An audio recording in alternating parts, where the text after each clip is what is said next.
Across the UK, online and on DAB. A radio star is born. You're going to love Talk Radio. Talk Radio. Thank you, George. Cracking stuff as always. This is Iain Lee. This is Talk Radio. Busy show tonight. At the start. Sorry, I'm looking for a little connector in my bag. Little, jack to. It doesn't matter. You don't need to know the details. You wouldn't be able to help me even if you had one. Starts off at 10. We got Limmy on the phone, who is just one of my favourite comedians. I think his programme is so dark and brilliant and hilarious. So we'll talk to him and then we'll take some calls. 0844 499 1000. This is Talk Radio. Here's the news. Late night, Iain Lee on Talk Radio. We have ways of making you talk. Across the UK, online and on DAB. The wild man of late night radio is back. Differently interesting nocturnal emissions from a legend of late night radio. Iain Lee, on air and off the leash. On Talk Radio. We have ways of making you talk. Blimey, everything went to pot then. Just at the very last minute, the whole studio collapsed around me. It didn't collapse around me. What happened, dear listener, was somehow I have deleted the Fall Guy theme tune from my computer. Just when I needed it, it has been deleted and it has gone. So I was trying to boot it up and I couldn't find it. So it was, and I was panicking, and then I've not got the socket. Can you move out there? Sorry, guys, but it's a bit distracting. And then I've lost the lead, and it's a bloody nightmare. Anyway, it's Friday night, flipping heck. Dearie me. 0844 499 1000 is the phone number, but don't call for a little bit, because, we got I don't know how to introduce him without sounding all cheesy. I was going to say one of the funniest people, but that's, Limmy, how do you want to be introduced, Limmy? Oh, are you there? Is he there? Limmy, can you hear me? Tommy, can you hear me? Can you get Kath to come in and sort this out, please? Limmy, let me just try again. Limmy, are you there? No, we'll get you back. Go and get Kath now. Thank you. Dearie me. It's going to be one of those shows. Limmy, we're going to call you back. The thing is, I don't know what's going on. It's gone completely to cock this evening. So, tonight we'll be talking to Limmy. If you've not seen Limmy's show, it's flipping hilarious, right? And you need to see it. I would suggest, oh dearie me, I would suggest if you are over the age of 18, going to his website, limmy.com. It is the cleverest website that I've ever seen in my life. It's filthy. It's absolutely filthy, but it's very clever. Limmy, are you there now? Our phones are knackered. Well, this is a good start to the show, guys, isn't it? Isn't it? Oh, dearie me. Let's see. Let's try one more time. Limmy, are you there? No. I'm going to play a song, and we're going to fix the computer.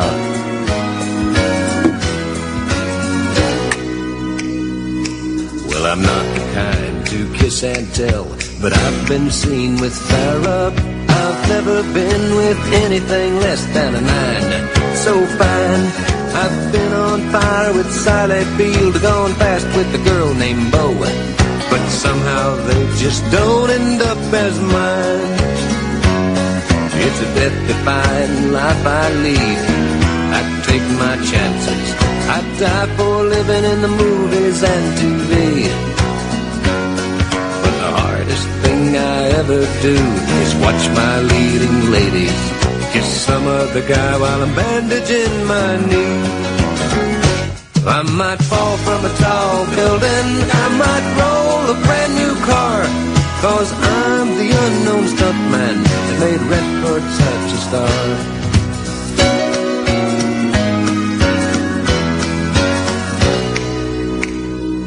I've never spent much time. Right, let's try again. Limmy, are you there now? Hello? Oh, blimey! Yes. What the bloody hell's going on with this studio? I don't know. I was a wee bit worried that you thought that I'd maybe bottled it.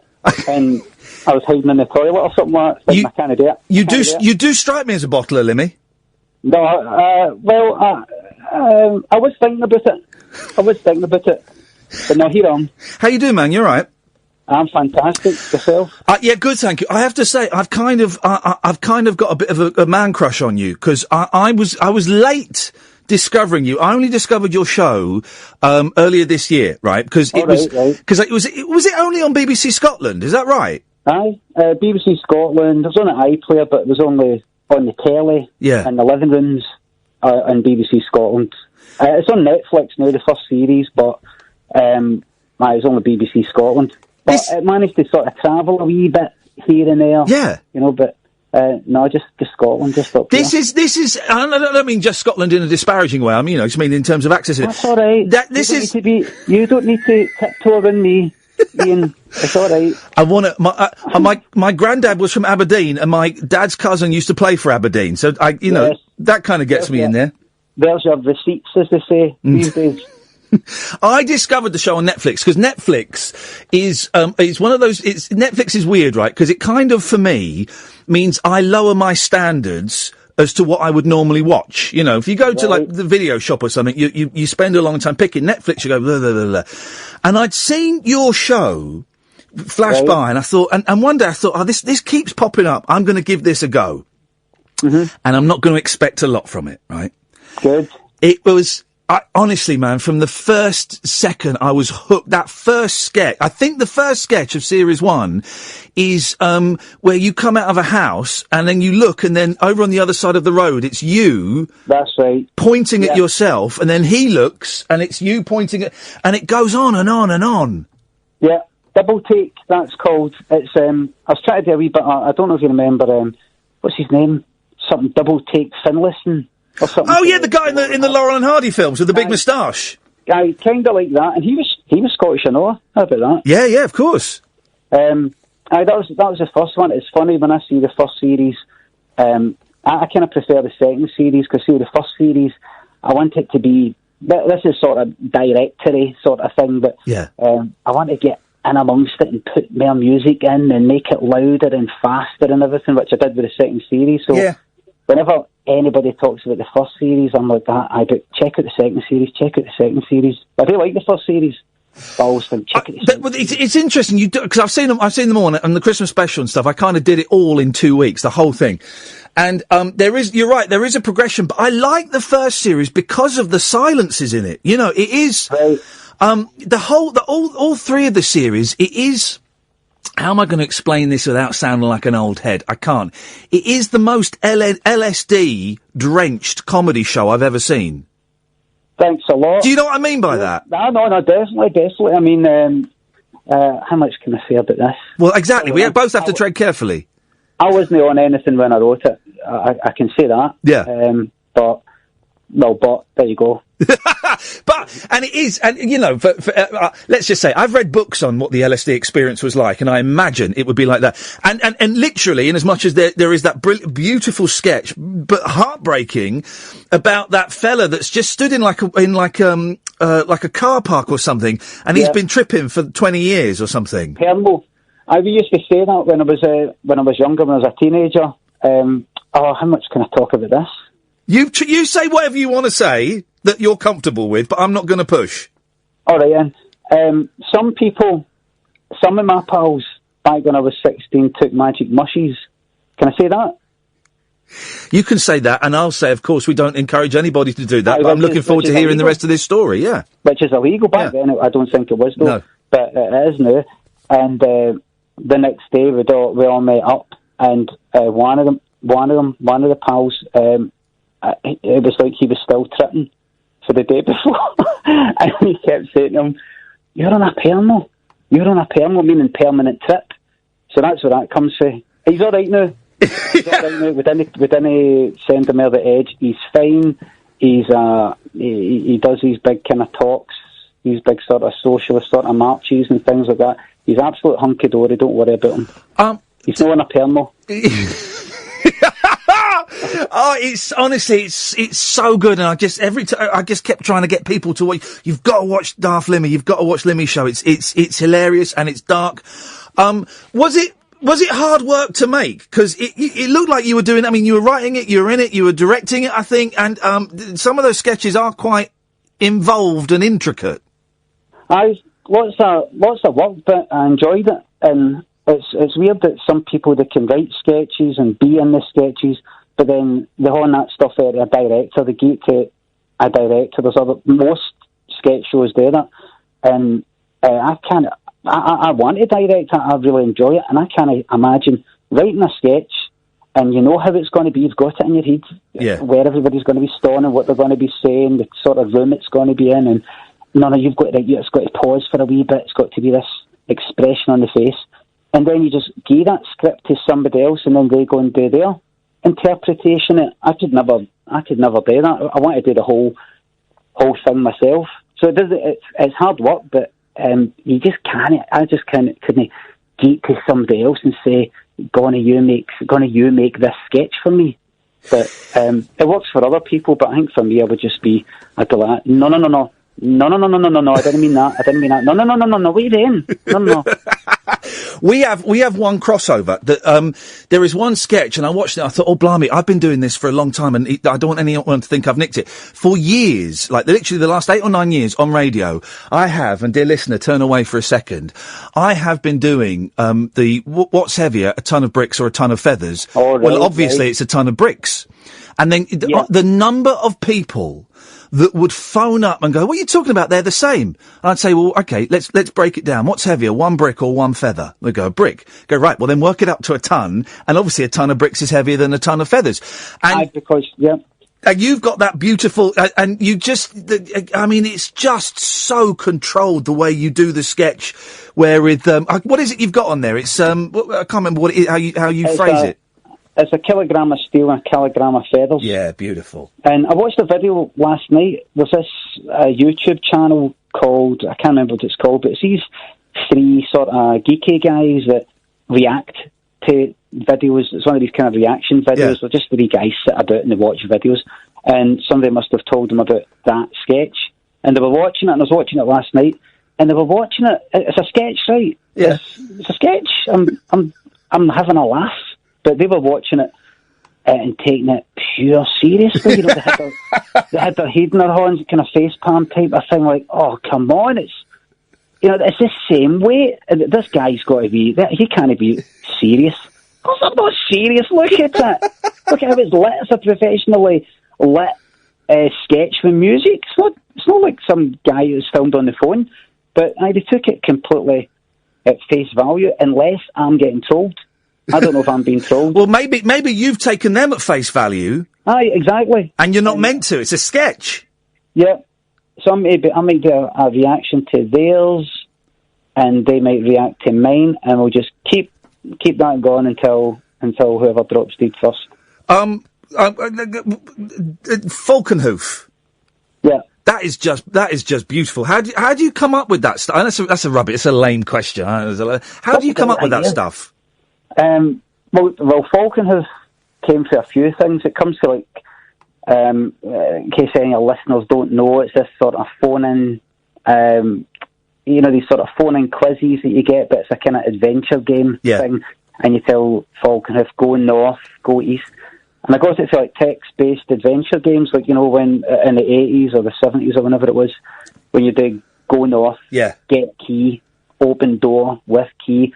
A mix of that and a mix of Nightmare as well. Remember Nightmare? Yeah, of course. Where am I now? You're in a room and there's a table in front of you. 5 steps to your left.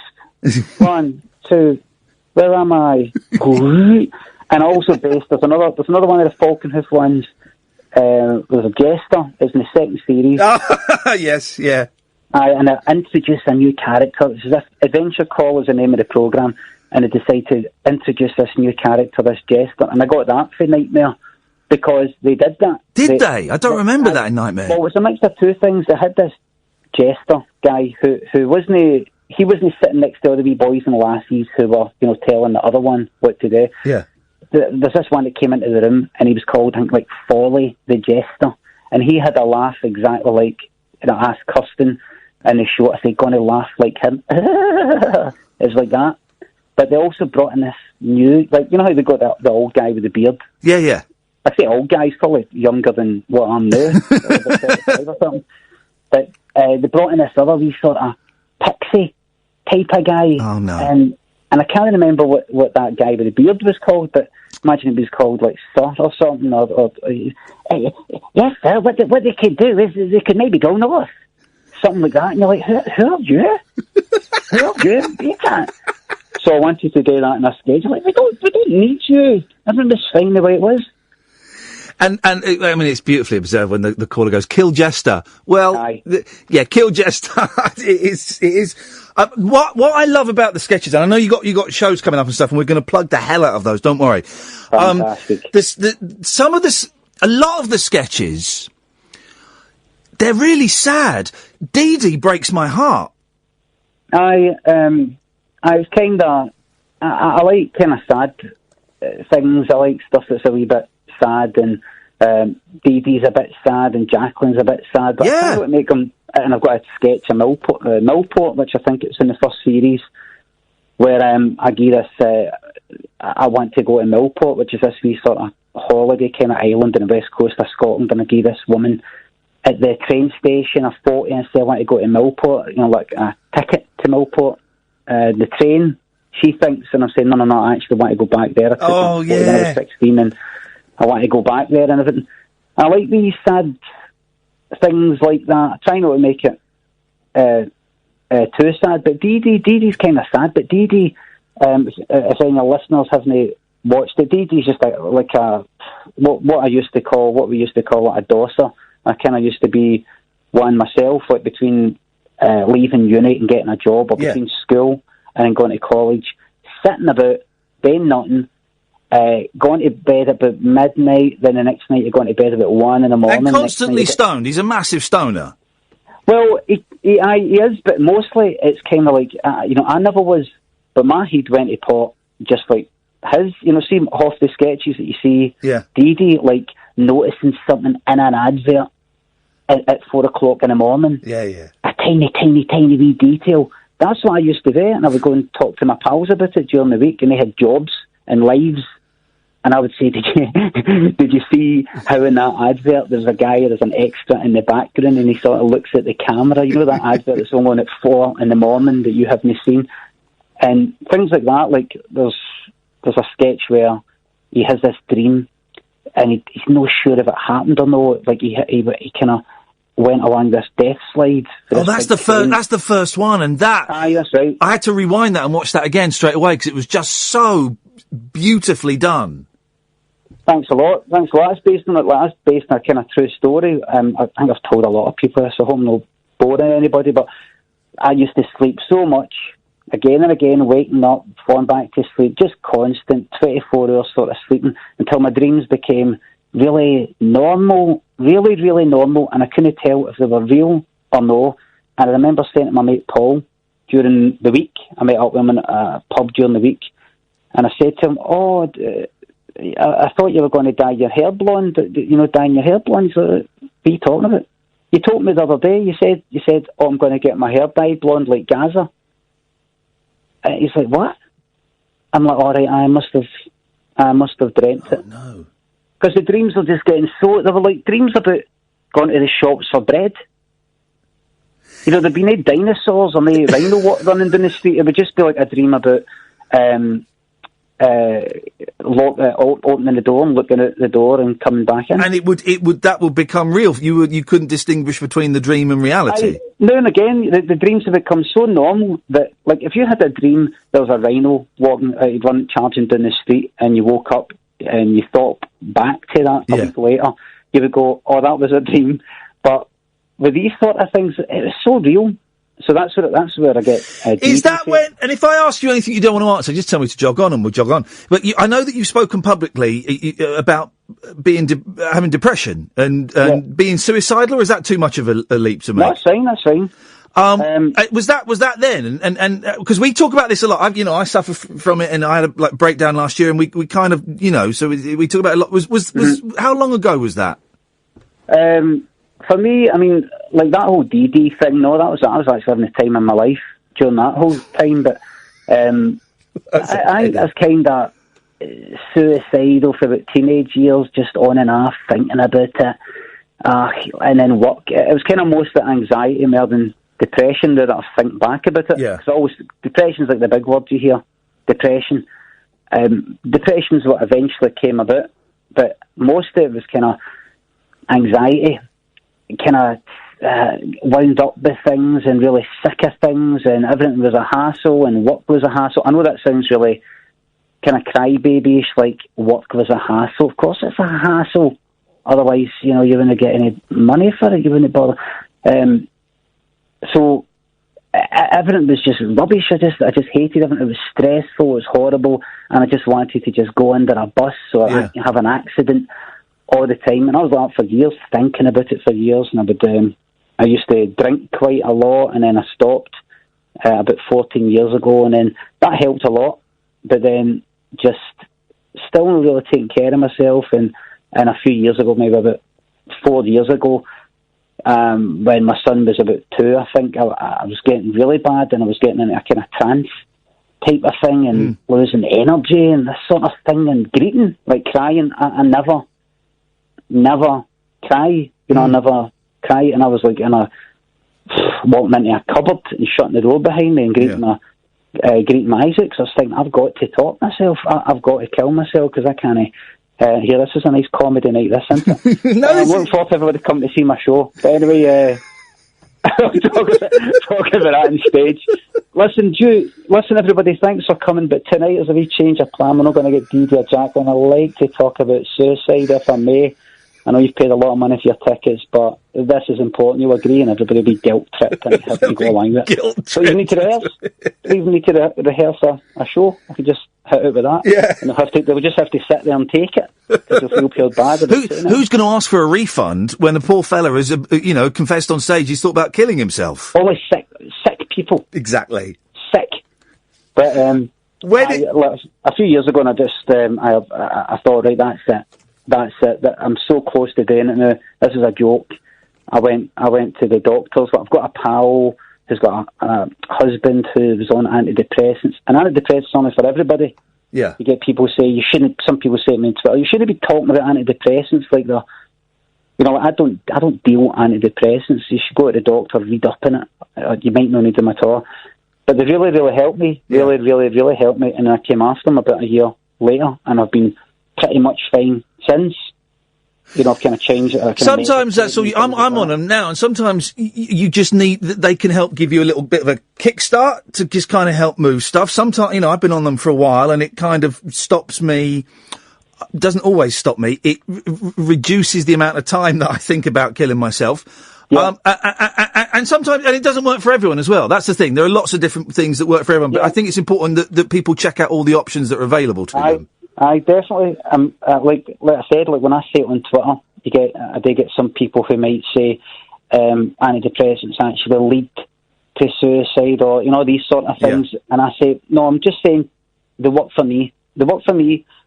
The funny thing is that the speed that the doctor offered me them, I wasn't quite happy with that. He was just like that. Here's citalopram or Prozac or whatever the other name is. I can't remember. This other name for Prozac. No, he was just ready to give me them right there and then. Yeah. He didn't know what I was like, really. Should I be taking it? But citalopram, it really helped me. Some people really don't like it, have a bad reaction to it.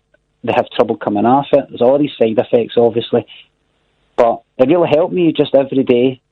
I just never hit any downers, and also these kind of repetitive negative thoughts, thinking about something you can't change, there's nothing you can do about it, you're just thinking about it again and again and again.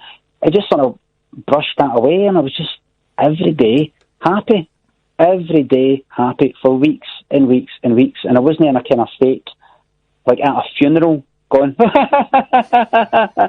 of that type of thing. I wasn't like happy when I shouldn't be. I was just, it was appropriate. I just wasn't in a total downer that I couldn't quite shift, and it just gave me enough time to experience life being happy for that long, for me to go like that. Right, how do I keep this? I eventually came after them. I thought, how do I keep that? And I've never felt as happy as how I felt on antidepressants, but for some people, I remember thinking at the time, I'm never coming off these. Yeah. But eventually I did, and it's a different experience, obviously. It's not as happy, but I quite like the challenge of trying to sort myself out in that way, meditation or thinking about it or avoiding certain situations and things like that. But if I ever felt like it, I would go back on them. It's good to know they're there, but I've been fine pretty much since. I've had a few ups and downs like anybody, but nothing like before. Good. Nothing like before. It's an important message, I think, because a lot of people, it kills people. This stuff kills people, so it's important. Let us go back. You're doing several shows. You've got, is it 4 nights? 4 shows you're doing in Edinburgh? Yes, comedy, of course. Comedy now. I'm doing 4 nights at the Edinburgh Fringe. That's my Daft Wee Stories thing. I've got this book. It's been out for about a year, Daft Wee Stories. It's a brilliant book. I thoroughly recommend it. It's on Amazon, all those they're hilarious, they're filthy, they're messed up. There's a really interesting video from, I think it's from BBC 4 of you doing like a Q&A and reading some of the stories. Right. Is that the kind of thing you're going to be doing in Edinburgh? That's pretty much it, but because this is a paperback coming out and I want people to come back and it's to promote that, and I want maybe the same people who came last year to come to the show, so I thought, well, I'll read out different stories for the book so they're not getting the exact same show, and they're like, oh, come on, read something else. So I'm doing that for I think it's 18th to the 21st of August at the Fringe, and then there's Limmy Live, now, which is... That's going to be you doing characters, is it? I do like kind of characters. It's kind of like pretty much for the fans of this stuff. I don't know how well it'll go down for people who have never ever seen Dee Dee or Jacqueline, because there's a few in-jokes, there's a few sketches that if you're sitting there, if you're there and you've never seen this stuff, you might be like, I don't quite get it. Yeah. So if you are thinking of coming, please check out my stuff on YouTube first. But that's in... So it's only 2 dates. 13th September in Salford at the Lowry, and the 16th, I've got it in front of me, 16th September at the Apollo in London. It's a Friday, so I can't come. Thanks a lot for that. I'll be working. I'm sorry about that. That's outrageous. Can you not come up to Salford? What day of the week is the 13th? Aye. What day of the week Tuesday. is that? Is it Tuesday? I think it's a Tuesday. Well, I'll still be working. Oh, you're joking. Can you not do one on a Saturday or a Sunday, sort of within a 20-mile radius of my house? Listen, here's what I'll do, and this is a guarantee, and I promise this in front of everybody, all your listeners here. I will come to your house and do the whole show for you in your living room tonight. once you're out the studio, and that's a promise. Well, then I'll leave the door on the latch, okay? Brilliant, I'm there. Brilliant. Don't go, Limmy.com is the best website in the world. Thanks a lot. Cheers. You won't get much information from it, and it's not safe for work. Don't go there when you've got kids. But it is. How long did it take you to build that? That's back in my old Flash days. I used to be a web developer, and there was this thing called Flash that you could make these interactive kind of animated, fun websites. You can do all the stuff now with HTML. I'm getting a bit geeky here, but you can do the stuff with HTML now, and that is HTML, but, sorry, I'm getting a bit geeky here. I know, I love it, go on. It took about an hour. It took about an hour to make it. I just had the idea. I was in the toilet at the time, and I just see the tune that you hear when you play the actual notes on the wee xylophone thing. Yeah. That's what I was singing to myself when I was in the toilet, and I thought, wait a minute. I wasn't even thinking about anybody in particular. You'll know what I'm talking about when I say anybody in particular when you actually listen to the thing, but I just thought, wait a minute. I can make a wee kind of thing of that, and this is back in the golden days of web development, Flash. I mean, I'm taking you back now. I miss the GeoCities. Do you remember the GeoCities websites, where anyone could set up a website? I had one, like the GeoCities Homestead or something, which is, I think, how you made the things. There's the banners at the top. The good old days. They were the days. and the Yahoo chat, and IRC chat, and what was that other one? I can't remember what it was. Is this other chat? I was going to say PCP, but that's that drug. That's the drug. It's that one you hear in the trading places, PCP. Trading places. Angel dust. Limmy, listen, I've just retweeted the link for your tickets for the Salford and the London show. How do people get tickets for the Edinburgh shows? If you just search for Limmy Fringe, it comes Limmy Fringe Daffy Stories, and it's there. Beautiful. And that's something you don't need to know any of the characters or any sketches or something like that. If you're coming up, any of yours for down south or coming up for the Fringe, I'd love to see you there. There'll be a Q&A and a book sign at the end where we'll have a handshake and a chit chat and a photo opportunity and even a wee cuddle. I don't like the cuddles. Maybe force. If I do things, I don't want people touching me. You know, I'll have a picture, but don't touch me. I've got personal space issues. I really like that. I even got a nice kiss. Oh, blimey. For a guy before, and I actually signed somebody's behind. Did you really? Well, I do a wee joke at the beginning. Am I allowed to say the A word? Yeah, go on, say it. Arse? Yeah. Well, I feel like a rebel. I feel like Sex Pistols here. I say at the beginning of the show, and at the end I'll have a book signing. I'll sign your books, your tickets, and in case you're wondering, I'll even sign your arse. Yeah. This is a wee sort of joke. And then there's a couple of guys at the end who said, would you really sign my arse? And I went, aye, if you want. And this is in front of everybody. And they pulled their trousers down, put their trousers and pants down, and your hairy arse, and I signed it. And there was a few guys. There was a few different guys in different places. You know, at least one of those men will have got that tattooed now. Aye, just go wear it. Just go wear what you've got there, tattoo what's there. Limmy, listen, man, at Daft Limmy, if you want to follow on Twitter, it's so nice to talk to you. You've made me laugh. I've had really crap end of last year and beginning of this year, and your programme totally cheered me up and you just made me laugh when I felt miserable. Thank you very much, mate, and hopefully I'll get to see you soon. Thanks a lot. Thank you. Cheers. See you later. Take care. Bye-bye. There we go. That's Limmy. Just hilarious. The first series is on Netflix. The other two series are on YouTube. You can buy the DVDs as well. Get the Daft Wee Stories. It's the darkest, funniest, best sketch show I've seen in a long, long time. Right, normal service resumes. 0844 499 1000. We have half a functioning studio.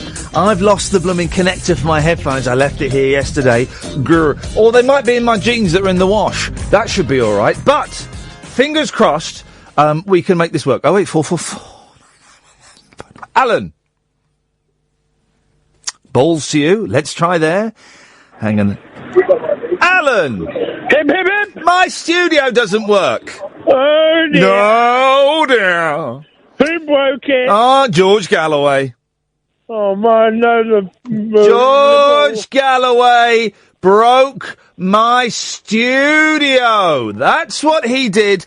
And boy, oh boy, oh boy. George, you're a fan. Isn't that true? Was it because of a Chilcott report? Yes, it was because of the Chilcott report.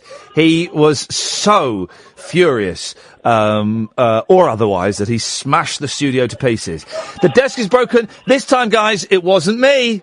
Wasn't me. It wasn't me. Anyway, what you got for us, Alan? I was listening back to one of the earlier podcasts. Oh, yes. And it was a week today. It was the last ever Straight to Air. I thought you meant like ages ago. You mean last week? A week today? Yeah, a week ago today. Not the last ever Straight to Air, but the last one for a while. Yeah, because I really enjoyed Straight to Air. Because it's really unpredictable. It could be talking to you one day, and then you could be playing songs or theme tunes the next minute. Here's the thing. You can still play songs and theme tunes down the phone if you want, right?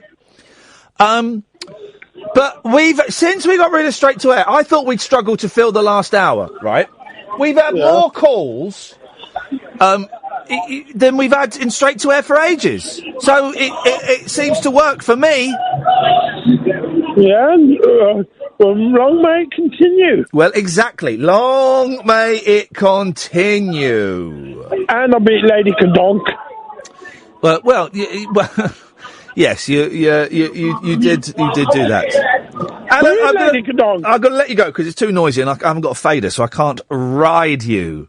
Alan. So, 0844 499 1000 is the telephone number. Let's go to Pablo. Evening, Pablo. Hip, hip, hip. Hip, hip, hip. How are you doing, all right? I'm annoyed because the studio doesn't work, and there's nothing we can do about it. And it won't. You're having a bit of a fiddle on pre-show on Periscope, a bit of a anxious pre-Limmy. I was nervous because Limmy was coming on, and I'm a big fan, and I always I've got this terrible thing, right, that I want to be liked by the people that I interview. When really, it's not important, doesn't matter at all. He's not going to phone up afterwards and go, "Hey, Ian, that was great chat. Why don't you come around my house for dinner?" Although Andy Partridge did do that, and I blew that. But so I was nervous, and then there was just stuff was going on, and I've lost the Fall Guy theme tune from my computer. It's gone, and I have. Oh, hang on a minute. Well, I'm not. Just found it. There we go. Just found it. So it was there. That was it. There we go. It's done. Anyway, what you got for us, boss? Well, great hearing Limmy. I'm a big fan of Limmy as well. He's good, isn't he? There we go. Can't wait for Daft Punk's Get Lucky, Feel Good hit for the summer. It's due to hit this summer, I'm sure. Anyway, so about two main things. One is just a random, I don't know if anybody else is having this problem. Go on. But as soon as the summer seems to hit, over the last few days, yes, in opposing rooms of my house, I've been having flies on the inside of the house, up against the window, nowhere else in the house. Yeah. Catch them, release, well... Initially, I was catch and release them, but by this stage, I'm just going on. You would catch and release flies? Well, I try and be a pacifist at the best of times, but sometimes, you're just fighting an uphill battle. So it's generally been squishing and the like. But they just keep coming back, and we've been in this house for over a year now, and I'm starting to think there does seem to be a bit of panelling that's been redone on the wooden floor, and I'm starting to think that there may have been a body buried or something along those lines. Right. Well, by the previous owners, not by us. But it's just a curious one. I'm not too sure exactly what's going on with it. Well, we have. There are flies will always come with the heat, Pablo. What are you doing? Sorry, I was just getting a pizza from the door. From the dog? No, from the door. I'm has your pizza? Has your pizza just come? What have you got? Just ham and pineapple standard. Well, I say ham and pineapple, pepperoni and pineapple. I've gone the next level. Do you know what? Today I've just blown the diet. I've just blown it. I was doing this thing today with Sam Delaney and Karen Danchuk. There's an odd pair. No, don't. It's fair. Be nice to Karen Danchuk. She's got her knockers. No, I was just saying you were name dropping, not in any way any kind of comment on either person. No, and there were lots of little nibbles there, and I'm talking about the nibbles on the table, and I just kept eating chocolate. Those little chocolate and caramel biscuit slices. Oh, okay. Oh, the shortbread, kind of like shortbread. Yeah, is that what they call millionaire shortbread? Millionaire shortbread, I think. Why would you have to be a million? I mean, anyway, and I just ate. They were there, and once I had one, I couldn't stop, and I was just eating them and eating them and eating them and eating them. And also that'll be London's kind of buffet type of stuff. So it's all proper fancy. We're not talking just vol au vents and sausage rolls. And then I thought, stuff it. So I went for a Chinese tonight. Fair play. But fat play. Fat play. Well, eventually, it's all. It's all it's all in the exercise. That's what I say. It's basically I do a lot of walking with my job. I'm always on the go, so I pretty much eat what I want and generally have an all right slim figure. I'm gonna go for another little run tomorrow. I've got to be up early. Got the man coming at 9:00 to fix a little scrapette that I had with my car. Tiny little Scratchington. A little kiss with another vehicle. It was a kiss with a pillar in an underground car park. Oh, yes, I remember you mentioning it on the show. So Mad's coming to fix that tomorrow. So he's coming at 9, so I'm going to go, while he's doing that, I'm going to go for a little run. But then what I'm going to do is I'm going to stand around the corner for half an hour, so it looks like I've been running for an hour. Because I don't want to think I'm a lightweight. Well, I was going to say, you could go one or two ways with it. You could either kind of get yourself a water-based drink and give yourself a bit of a dousing before you come through to look like you've really been pushing the boundaries. Yeah. Yes. But then equally, that may also make you look weak. You know, you might want to look at, just done 5K, no biggie, type of thing. You know, I'm just going to go upstairs and do a couple of squat thrusts. If you're done, I'll see you next time. Give us a call when you want me to come and check out the car. Do you need help lifting that car down off the, you know? Hey, Pablo, I'm late for some ads. Did we get to the point of your call? Oh, no, yes, the main reason for calling, actually, was just to say thank you for your show. I've been in communication with Mr. Jalford, one of your... I'm sorry to hear that. Yes, well, only time will tell. Obviously, he has his podcast, the Custard TV thing, and we have the Food Watch Film By podcast, a separate entity. And I've just tried to do organise a peer-by-peer review thing, so I've listened to a few of their episodes, and he's listened to at least one of our episodes, and we're going to have a bit of, critique. There we go. It's good to get a bit of feedback, because sometimes it's hard. You're putting things out there, and you don't know if anybody's listening, and if they are, if they're just being polite when they're... So I'd rather, and from what I hear of Jalford, and from what I've heard from his podcast, he's quite forthright. He won't. Exactly. Those are Pablo. I've got to move on because we're very late for that. But those are the best critics. As long as as long as they're constructive in their criticism, of course, not just idiots.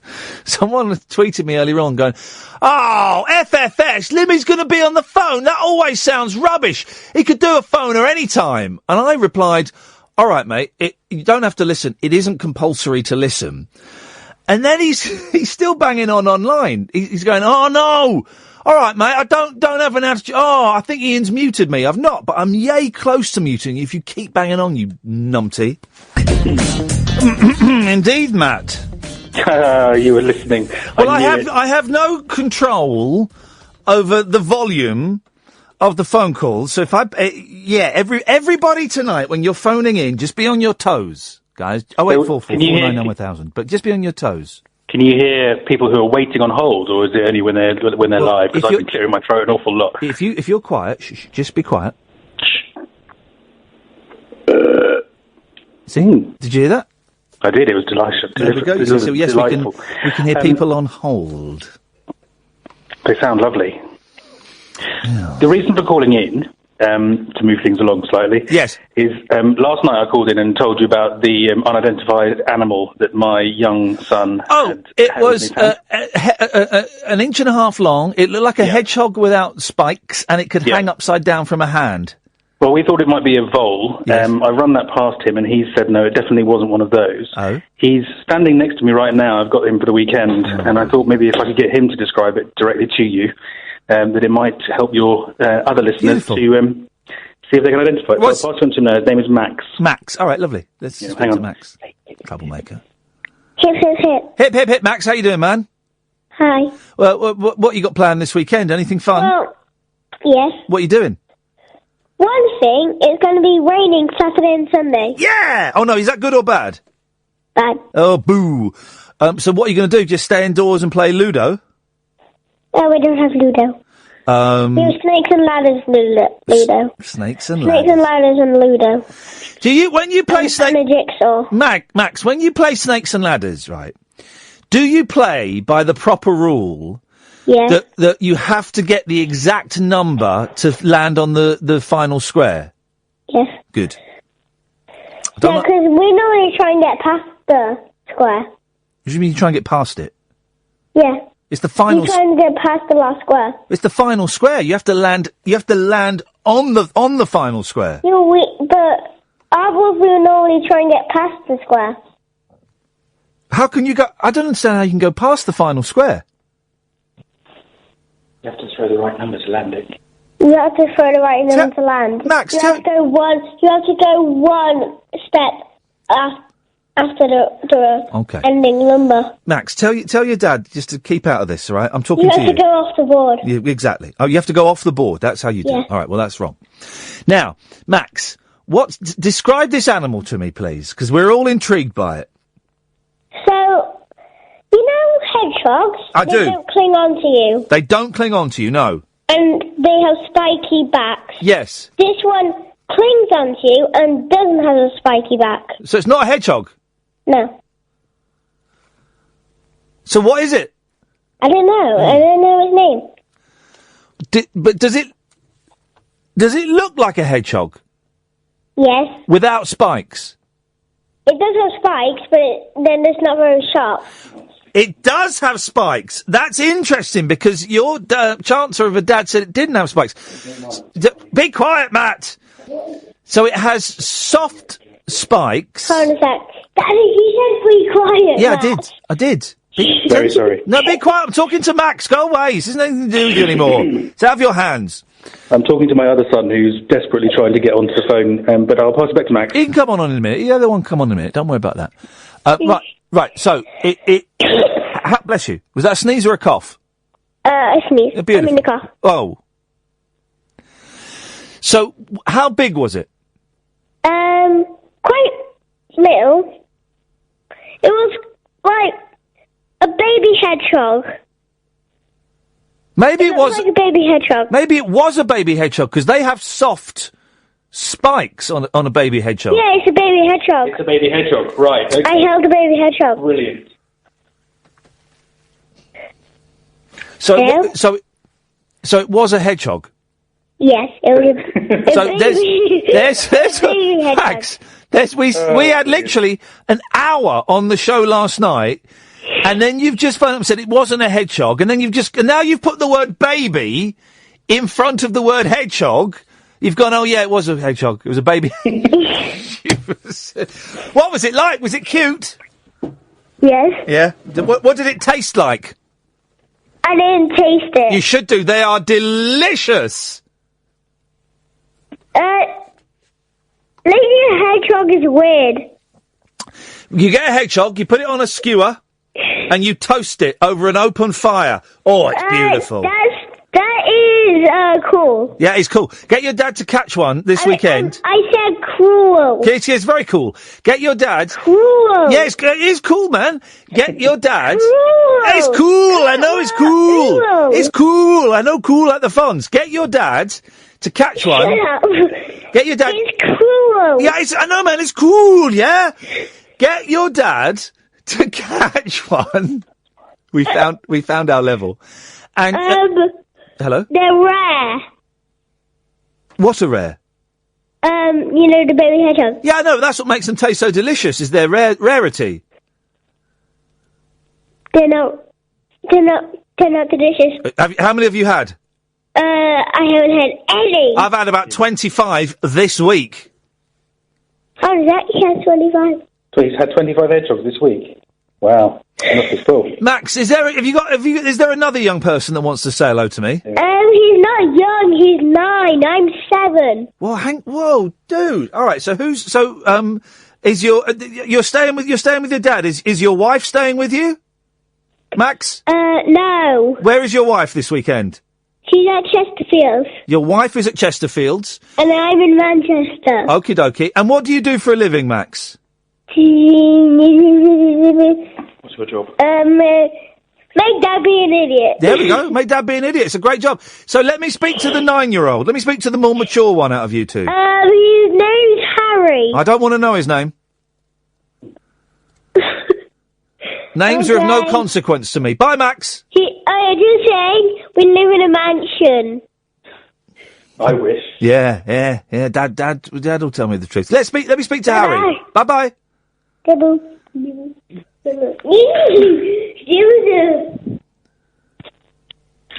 I'm afraid Harry's gone shy. Oh. Are you really not going to speak, Harry? What? You don't have to. No, he doesn't have to. Of course he doesn't have to. No one cares. Doesn't have to.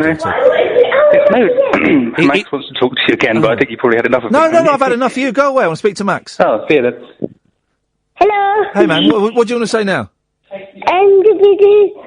Yeah, we live in a mansion. Yeah. And how many bedrooms has it got?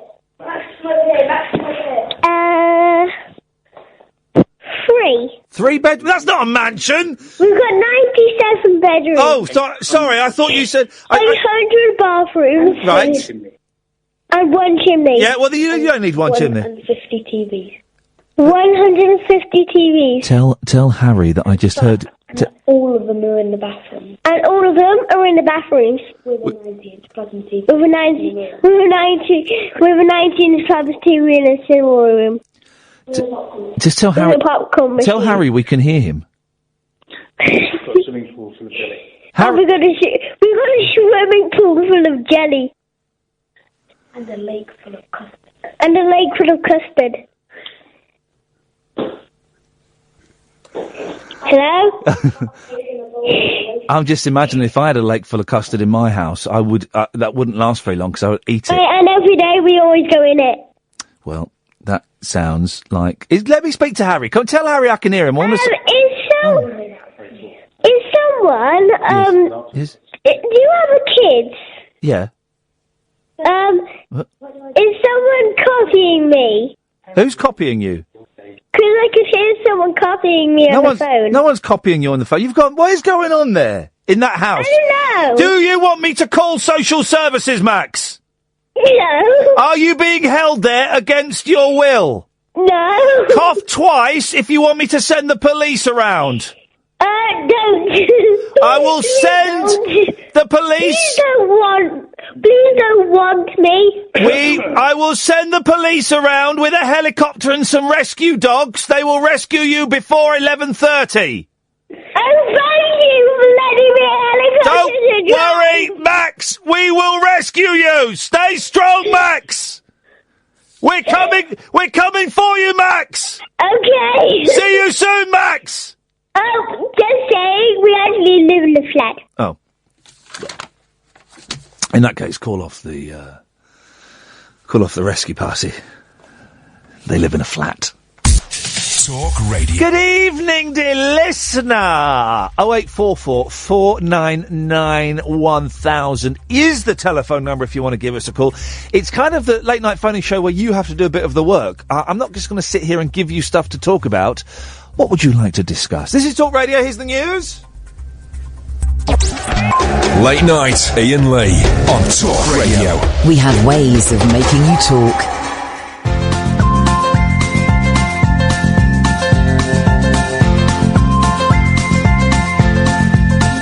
There's a voice that keeps on calling me down the road. That's where I'll always be. Every stop I make a new friend. Can't stay for long, just turn around and I'm gone again. Maybe tomorrow I'll wanna settle down.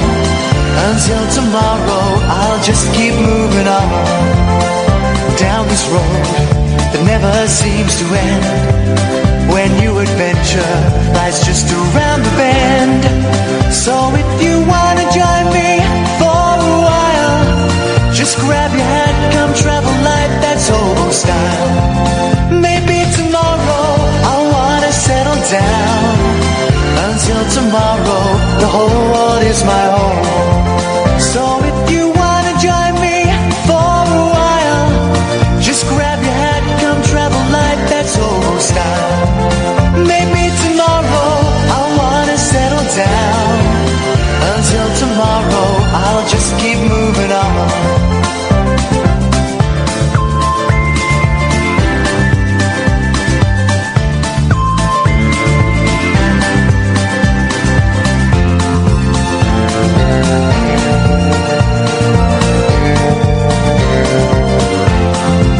Maybe tomorrow I'll wanna settle down. Until tomorrow, I'll just keep moving on. There's a world that's waiting to unfold. A brand new tale no one has ever told. We've journeyed far, but you know it won't be long. We're almost there and we paid our fare with a hobo song. Maybe tomorrow I'll wanna settle down. Until tomorrow, I'll just keep moving on.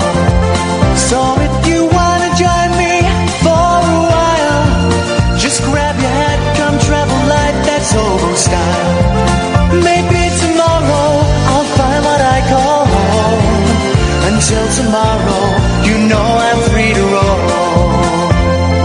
0844 499 1000 is the telephone number. So, you can watch the show on Periscope, periscope.tv/Iain Lee. But call in is the best way to get involved. We call you back. It's the kind of phoning show that isn't really about anything. We kind of sit here and we'll chat. I think comes a cup of tea. Thank you very much indeed. The studio's knackered, so it's slightly ragged tonight, more ragged than per usual.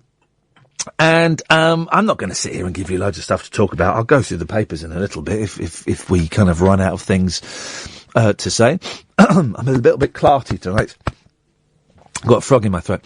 But otherwise, you can just call in and have a chat. Let us know how this week's gone. Oh, right. So, two things.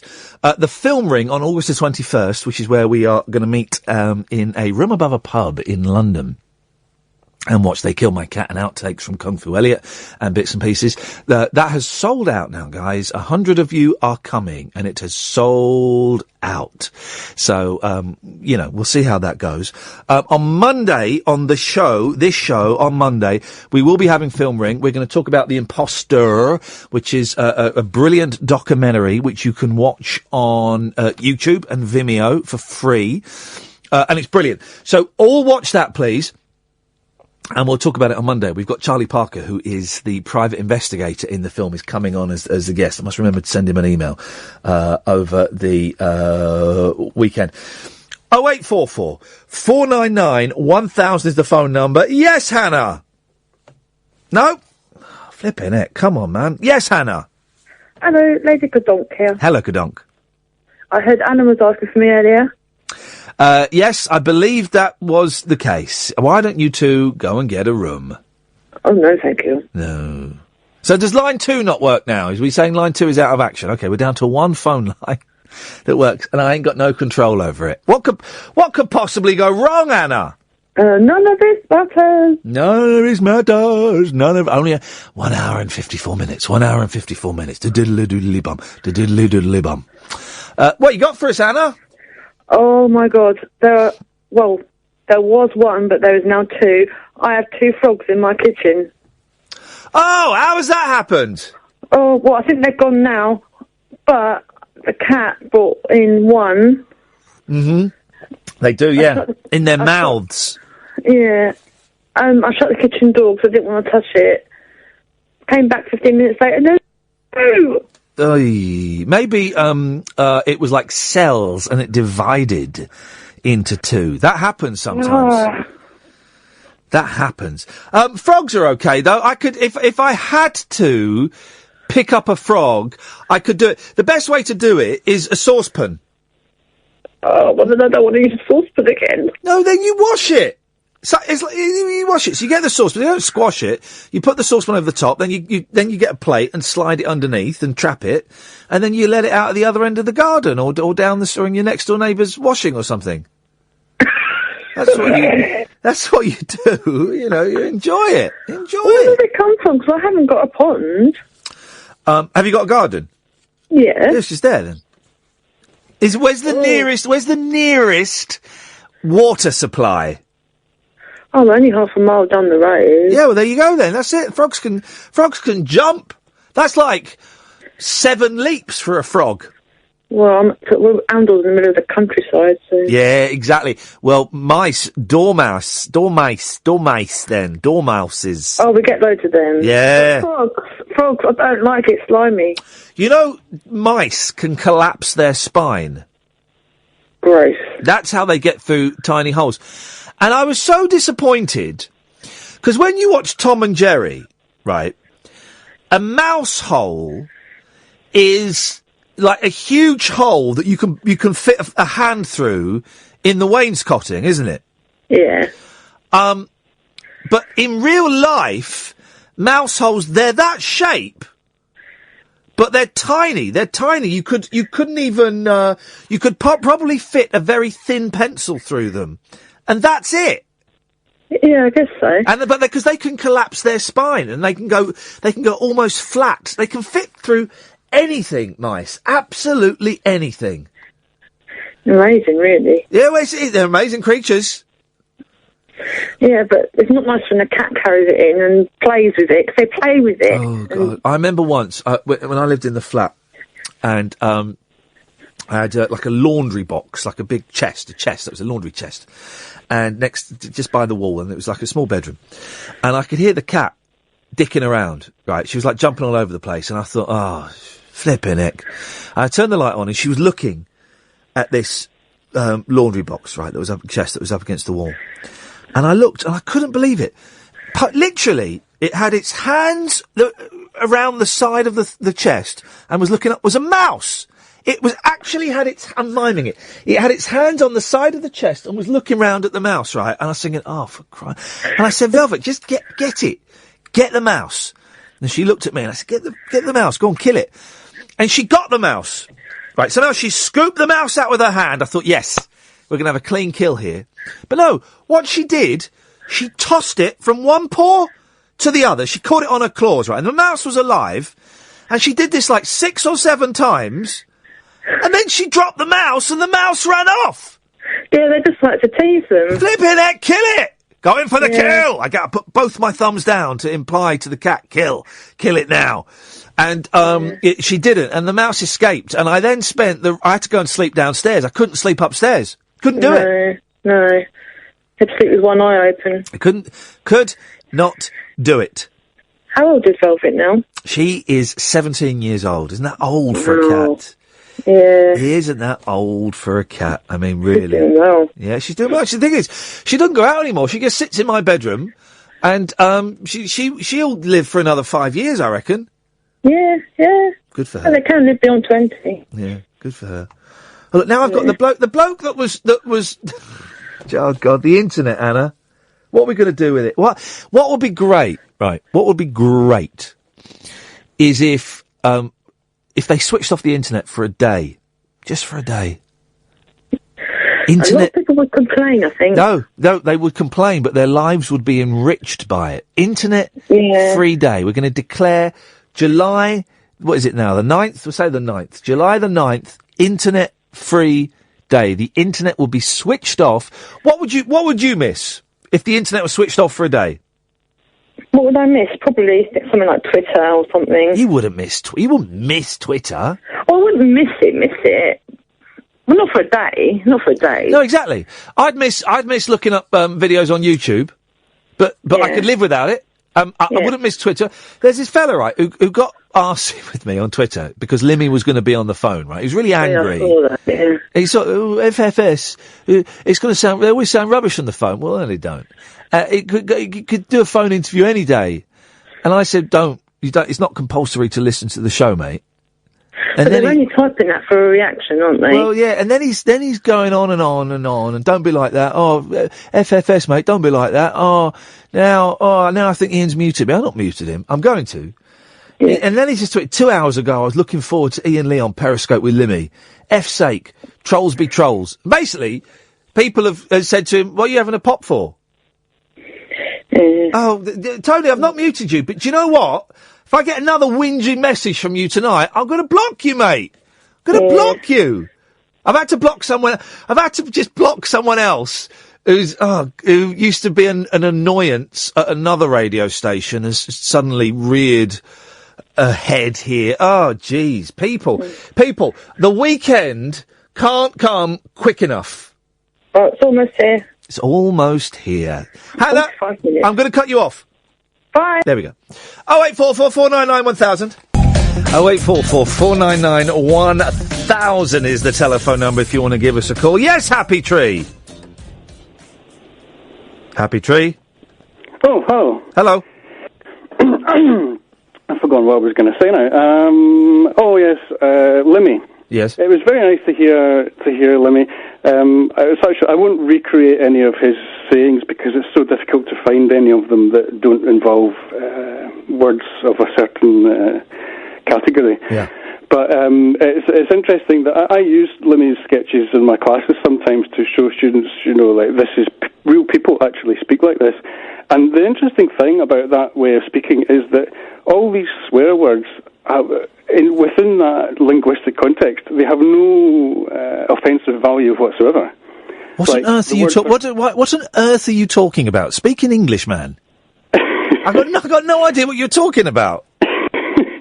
Well, for instance, the Glaswegian word for person is the C word, right. But it doesn't mean that you're casting any aspersions on their character. No, it's not. No, it's not. The Glaswegian word for person is not the C word. Yes, but in some areas no, it's not. Of course it is. Of course it's not. What a ridiculous thing to say. But the Glaswegian word for person is not C word. It is. Well, in some. How come when I worked up in Glasgow, I never heard anyone say that? But did you go to the East End and speak with lower class people like Dee? Well, but then that's the same in London then. But do they use the C word routinely just to say that person over there? No, because people do. But I've done that before. You've seen that C over there. Doesn't mean it's the word. Yeah, but there are people who don't realise that it's a swear word. Oh, you're talking utter tosh. You're talking utter balls, Happy Tree, and you know you are. Okay, fair enough. Let's move on to the reason why I called, which was a mini film ring. Yes. I just watched the film yesterday, which I didn't know about. You must have known about it because you're best friends in it, Mackenzie. It's called Aunt Muzak. Have you seen it? Yes, I have. It's got my best friend in it, and also my nemesis is in it. Oh, who's your nemesis? Nick Moran. Oh, because he looks very much like Adamant. Yeah, it's good. It's about Adamant going late night shopping or something, isn't it? I'm not seeing it for years. Yeah, that's hilarious. It's good, that. Yeah, I like that. Yeah. All right, Happy Tree. Nice one. Thank you very much. I'm not buying for 1 second that the C word is the word for person in Glasgow. I am not buying that at all. I'm sorry, I'm tapping away because I want to try and get hold of a friend of mine who's in America, and I want to see if he'll come on the show tonight. That's what I want. Yes, Sarah. Hello? Hello? Hello? Hello? Yes, hello. Sorry, it's my first time calling. Well, hey, whatever. You've never called anyone ever. Never used a phone before. Wowzers, this is insane. It's great to have you on board. Thanks. We'll see how it goes. Well, let's see how it goes. I just wanted to say, how cute was Max this evening? He was good, wasn't he? He's put cute. He's put a lot of the other callers to shame, shall we say? He was brilliant. Sassy 7-year-old. 7 is a fun age, man. And my boys are going to be well, one of them will be 7 soon, and it's a fun age.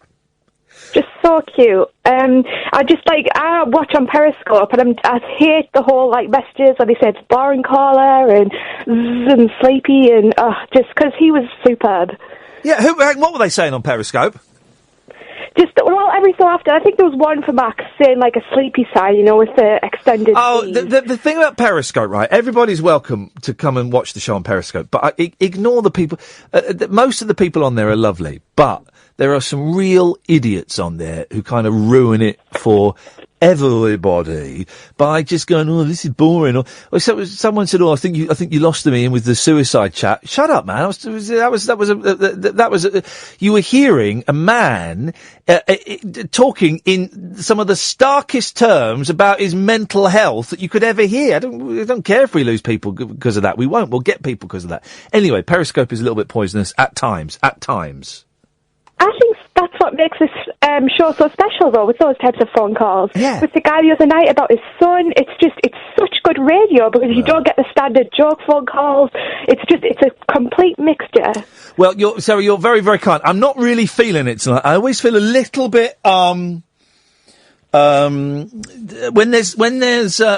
are technical issues, right? They won't get sorted tonight, and that's fine. But it means I've not quite got all of the tools at my fingertips that I like to create, the show. The fact that I can't fade people in and out and I've only got one line and all of this kind of stuff. So we'll get there. It'll be an all right show. But I just feel I'm like flying a jumbo jet, and the jumbo jets have got 4 engines, and one of the engines is down and another one is starting to go a little bit. That's what it feels like. I get you. Yeah. Anyway, what you got for us, Sarah? Well, first of all, I've just got two little points. I am 25, and I feel like throughout my life I've always tuned in and out with you. So Rise, I started with when I was about 13. Yeah, blimey, that was a lot. That was, you would have been, 12 or 13 you would have been. Flipping heck. I would not go to school without watching it. Wowzers. Just refused to. You were the one. Then I tuned into Absolute Radio when I went to uni, so that got me through 18 to about 20. Yeah. And then I used to watch Lost and loved your stuff to do with Lost. Completely loved all that stuff. Hey, and now can you believe I got the reason I got the Lost gig, right? Because I was on LBC at the time, and I used to do like loads of podcasts and little programs about Lost. And the reason I got that was because I mentioned it once on LBC, and this guy called Colin messaged me on MySpace and said, "Hey Ian, I run a small company. Would you like to do a podcast about Lost? There's no money in it, I'm afraid."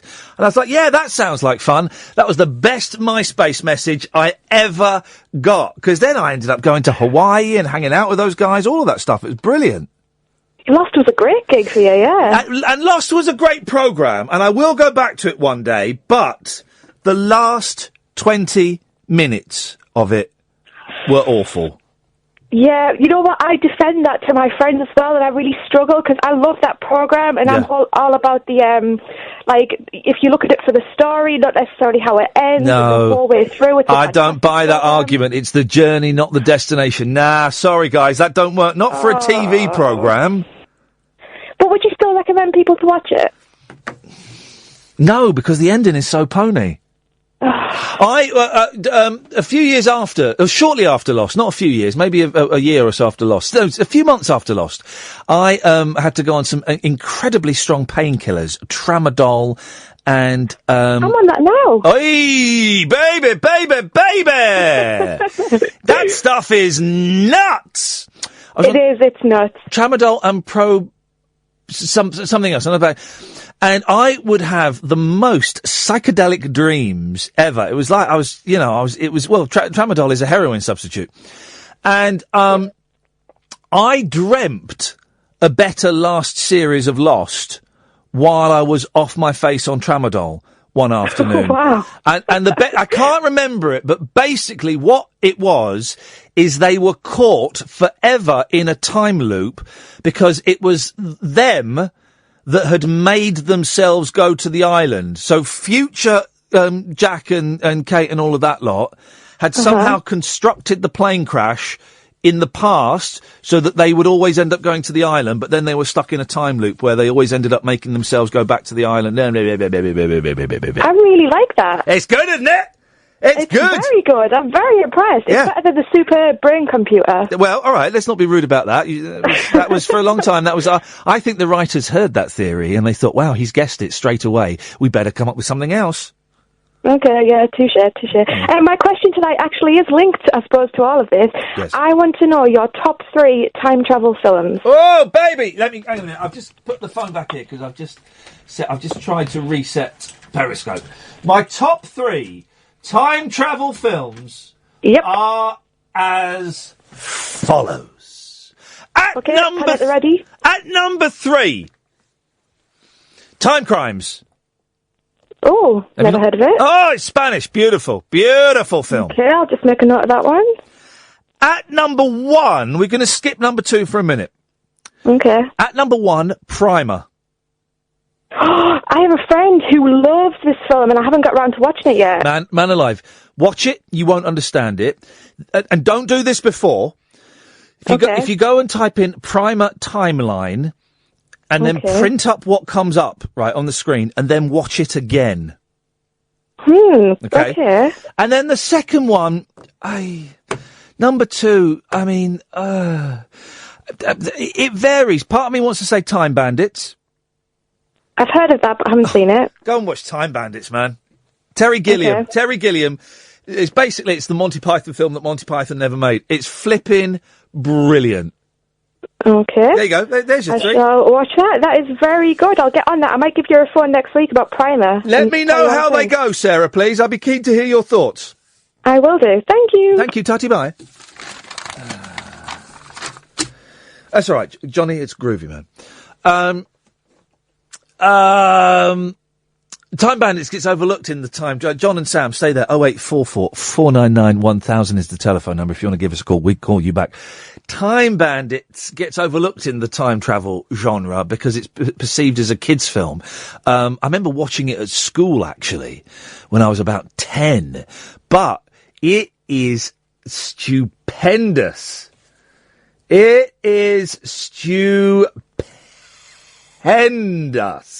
Good film, that. In fact, I might have to have a little. The Boys. Oh, The Boys. Let me see if I can get Time Bandits for a penny on Amazon, and then me and the boys can have some of that. Let's go to Diana. Yes, Diana. Hi there, Ian. You sound in good form. Do you think so? It doesn't. Okay, thank you. It doesn't sound like that in my head tonight. It sounds a little bit ropey tonight, but never mind. Oh, no probs. Well, it's just about a call that I had today, and for one split second, I went a little bit panic-stricken. Uh-oh. So it's just a tip-off to anyone who's listening who gets a call like it. Oh, what's happened? Okay, well, it's happened once or twice before. Yeah. And the number has always been untraceable. You can ring 1471. Yeah. And nothing. Now, today it went, and there was an actual voice, an automated voice. Oh, yeah. And it said that it was the Revenue and Customs, HMRC. Uh-oh. Yeah. And there was a lawsuit pending against me. Uh-oh! It's Dirty Diana! What have you been up to, Diana? Well, it's all in the sock and under the bed, but there we go. Good for you. Well done. Anywho, it was the shock of it, really, because I knew everything was hunky-dory. Yeah. Put the phone down, and I got through. I rang 118. Yeah. Asked the Revenue and Customs, the main branch. Yeah. Got the number, which I can give out if anybody else... Don't worry about that. Go on, just tell us what happened. Well, this is what happened. So, I got the Revenue and Customs number. Yeah. And you have to go through a whole load of a rigmarole. Anyone listening, but stick with it.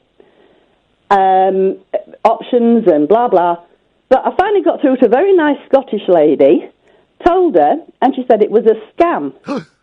WTF? To ignore it. Oh, blimey. And they do ask you questions at the proper office, at the ones, and it's automated again.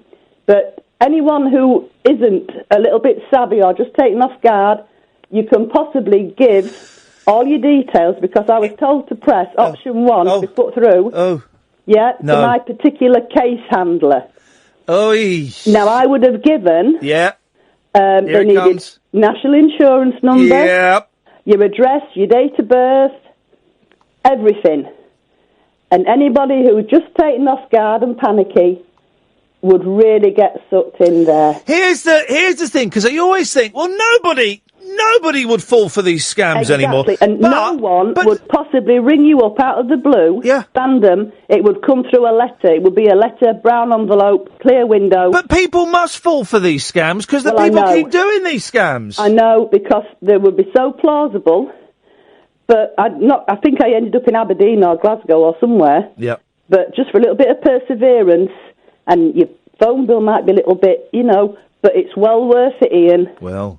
So you don't get caught out. Diana, thank you very much for passing that information. I know it's a bit grim. No. The problem, Diana, the problem is the majority of the people that listen to this show are idiots. Well, and I don't think they're going to take on. They'll be going, yeah, but that's never going to happen to me, and then they'll fall for it. And do you know what? More fool them. It'll serve them right, won't it? Well, I know, but I mean, anybody who like lonely and whatever, and just glad to get a phone call, would fall for it. Well. So.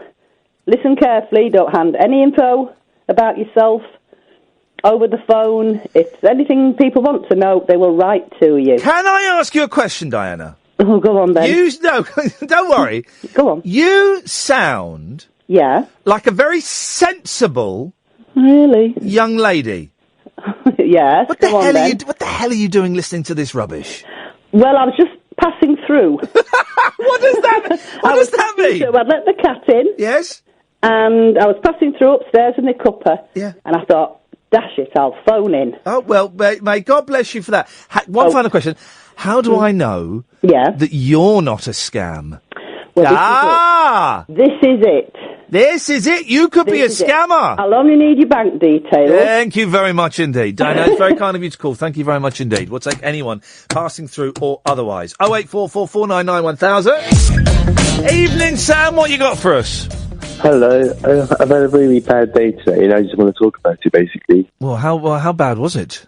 Well, I don't know. Just like little things kind of made me just go grrr and just get really, like, you know, annoyed, basically. Yes. I was at work today, and a customer was in the queue, and I was serving a lovely lady, and she had like loads of stuff.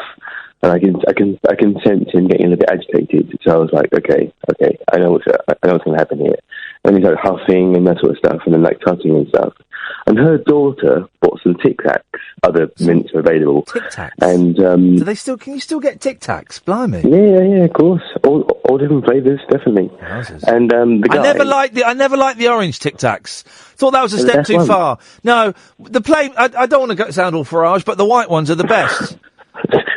The white ones are the best by a long, long way. The orange ones, nah. All right, don't get shafted, mate. All right. No. What? Who's what? I'm joking. Anyway, yeah. Yes. The guy behind her said underneath her breath, "Hurry up." And I was like, you can't it's like a 9-year-old girl. You can't say hurry up to a 9-year-old girl. Well. And he came to me, and he was playing a scrapyard, which is fair enough, and he did it in store. But he told me to come on, like, hurry up. I was like, dude, like, you know, I'm going as fast as I can. You should have gone faster. Anyway, sorry? You should have gone faster. All right, sorry. God, and also, right, okay, and then other things happened, and I nearly got run over today in store as well. Yeah. Because, mobility scooters, there was a lady who reversed into the newspaper, sort of shelf thing, and the whole thing, moved, and I nearly died. I'm sorry to interrupt you, right? I've just bought Time Bandits on eBay. Mm-hmm. I am looking at something, right, that on eBay that I don't understand, right? Okay. So I bought Time Bandits, and it's the 2013 reissue because it's got loads of extras, right? Ooh. And it said underneath things you might like. So I've clicked on one of them. Walt Disney, Pixar, DreamWorks, children's DVD bundle, right? Right. And there are hang on a minute, let me just count. There are 1, 2, 3, 4, 5, 6, 7, 8, 9, 10, 11, 12, 13, 14, 15, 16, 17, 18, 19, 20. There's 50 DVDs. Jeez. How much talking though? It's expensive. Well, it says £3. Right. Plus free delivery. That can't be right. No, that can't be. So they second hand? No, mate. That cannot be right. That sounds dodgy. That cannot be right. £3 for 50 No. I bought.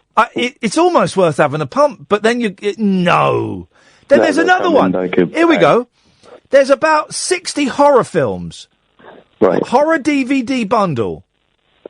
£1 plus £1.50 postage. No. No, that sounds dodgy.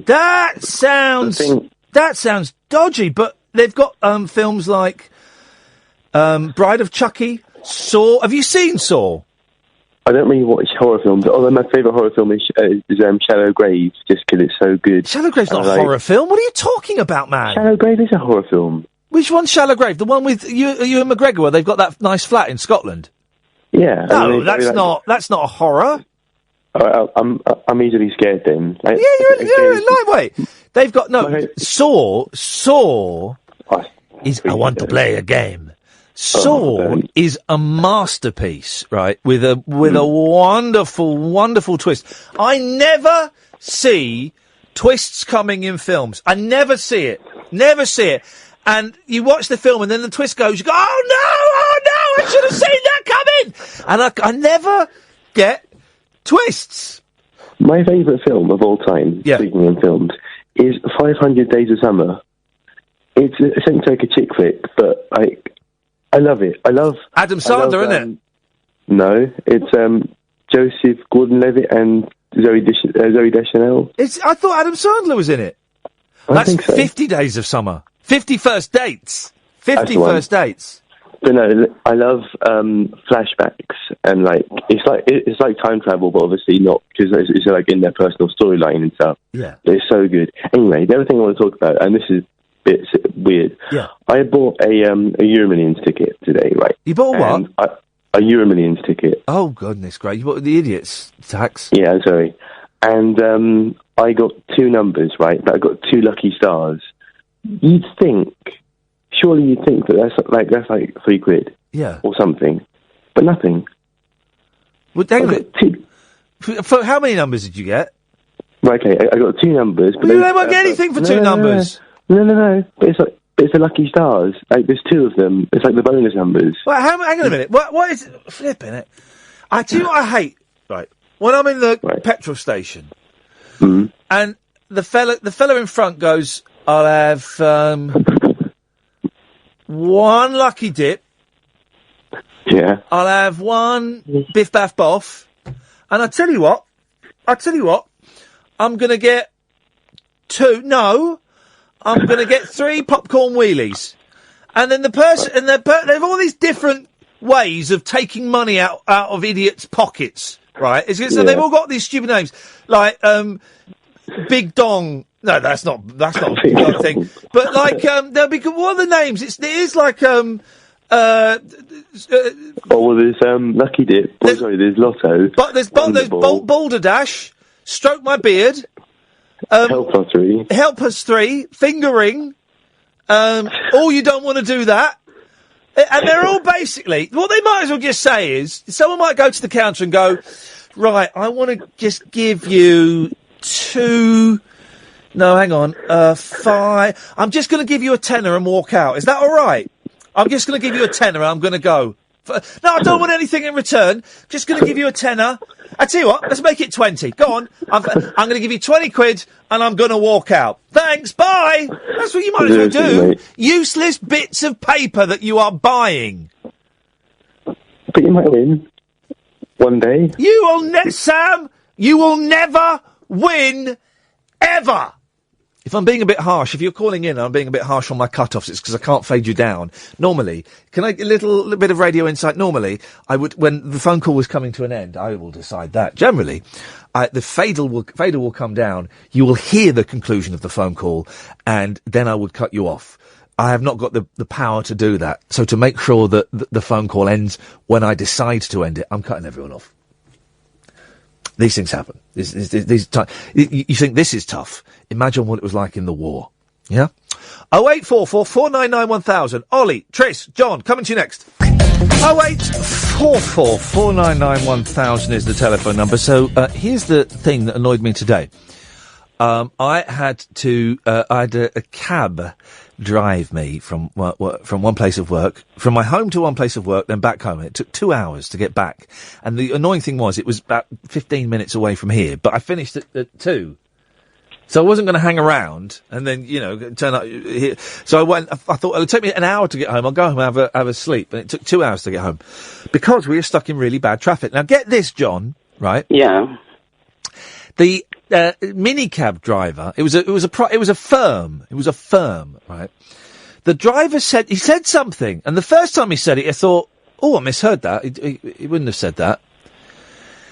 But he kept saying it, right? We were stuck in bad traffic, and at points, we were not moving.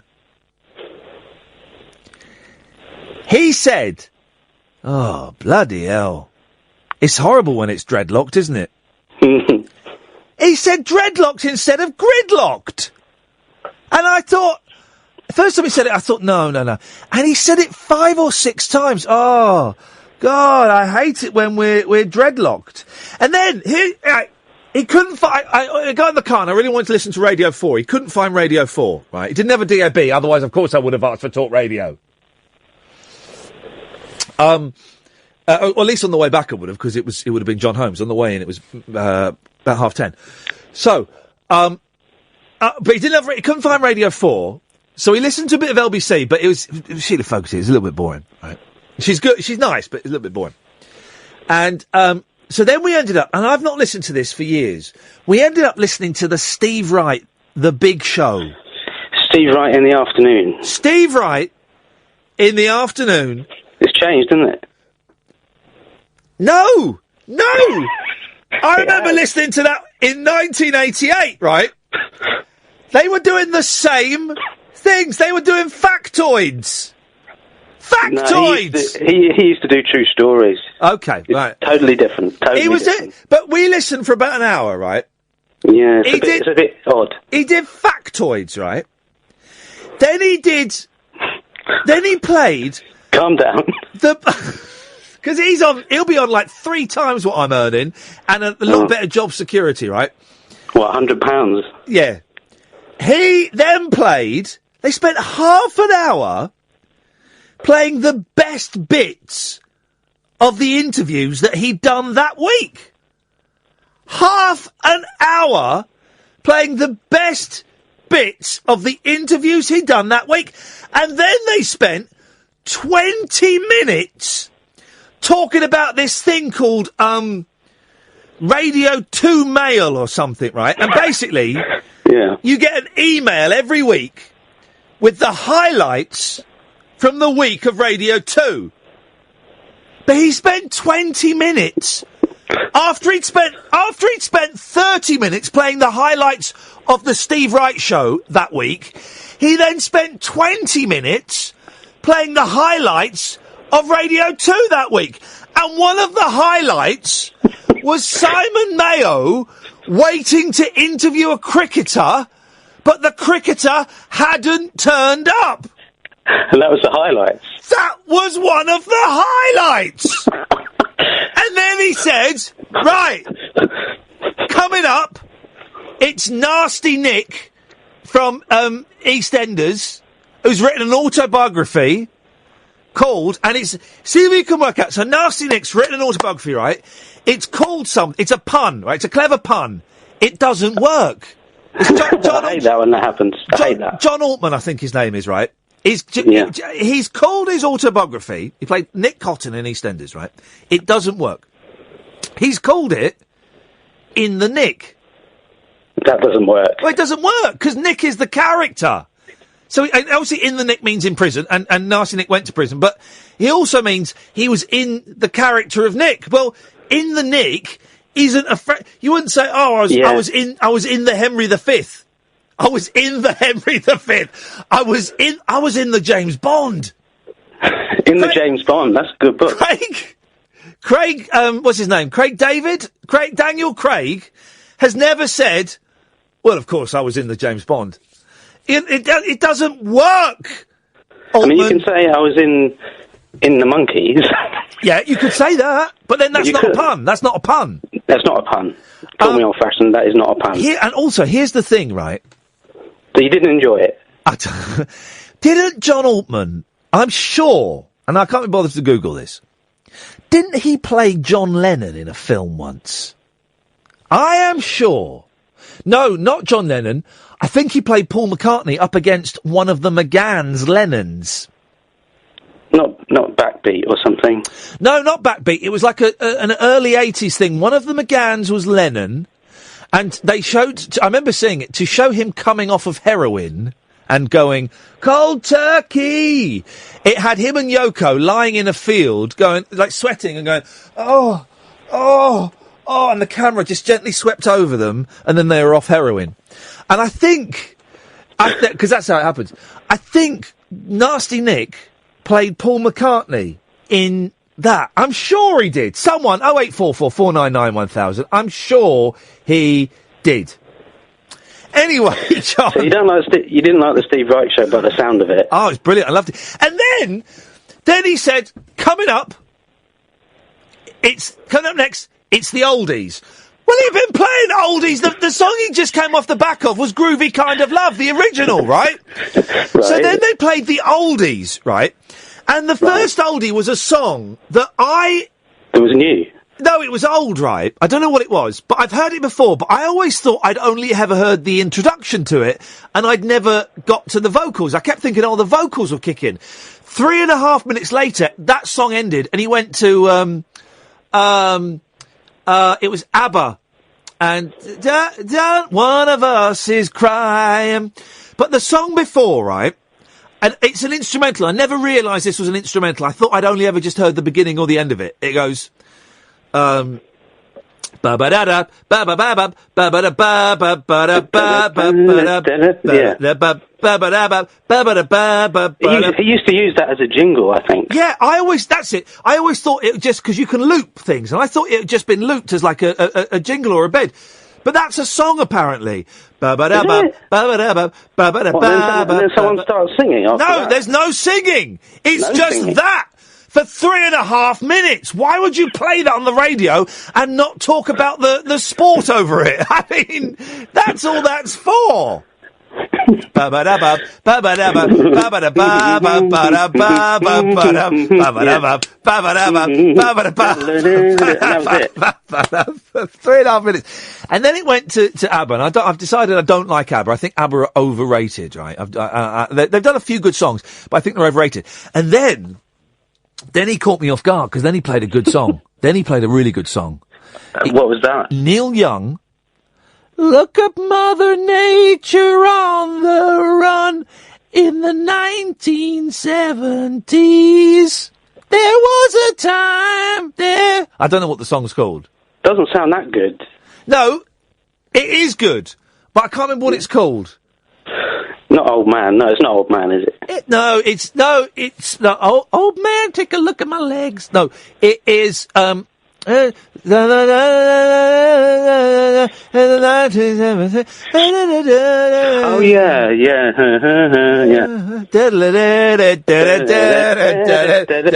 all sound like that, don't they? Yeah. They all sound like that after a while. Yeah, they do.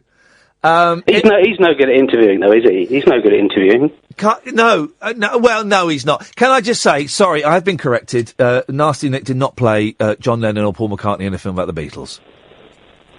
He played George Harrison, of course. That's what he did. Thank you to Lizzie and Lisa and all of you who are... there we go. I'm going to retweet that one there. Birth of the Beatles with Nasty Nick as George Harrison. Oh, dearie me. John, is it Ringo Starr's birthday today? Why the hell not? Every day in July is Ringo Starr's birthday. That's nice for him, isn't it? Peace and love. You interviewed him once, didn't you? Yeah, I did. I was lucky enough to touch a Beatle. And you tried to get his autograph or something, I seem to remember. He refused. Yeah, he refused. Good for him. Good for him. Well done, Ringo. Yeah, no, he was good. He stuck to his word, and he wouldn't sign it. And I knew he wouldn't sign it, and I wish he had signed it, but I knew he wouldn't sign it. And do you know what? It doesn't matter. Can I just play you something quickly, John? Well, not the diddle-a-diddle tune. Oh, God. Yes, mate. Hello, boy.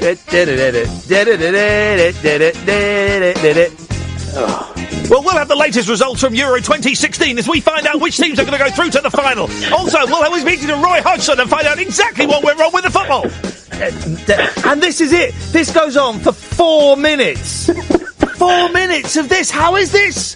This is like, if you're in the studio, right, with your mates, right, and you're having a knock around on a Saturday afternoon, as I sometimes do, and you suddenly came up with this, you go, yeah, this is a good groove, and you'd enjoy playing it for a little bit, right, and you get into it, and then you go, hey, Steve, just make up some words, and then someone would make up some words, and then you go, that was a good jam, right, should we play a proper song now? This is not a...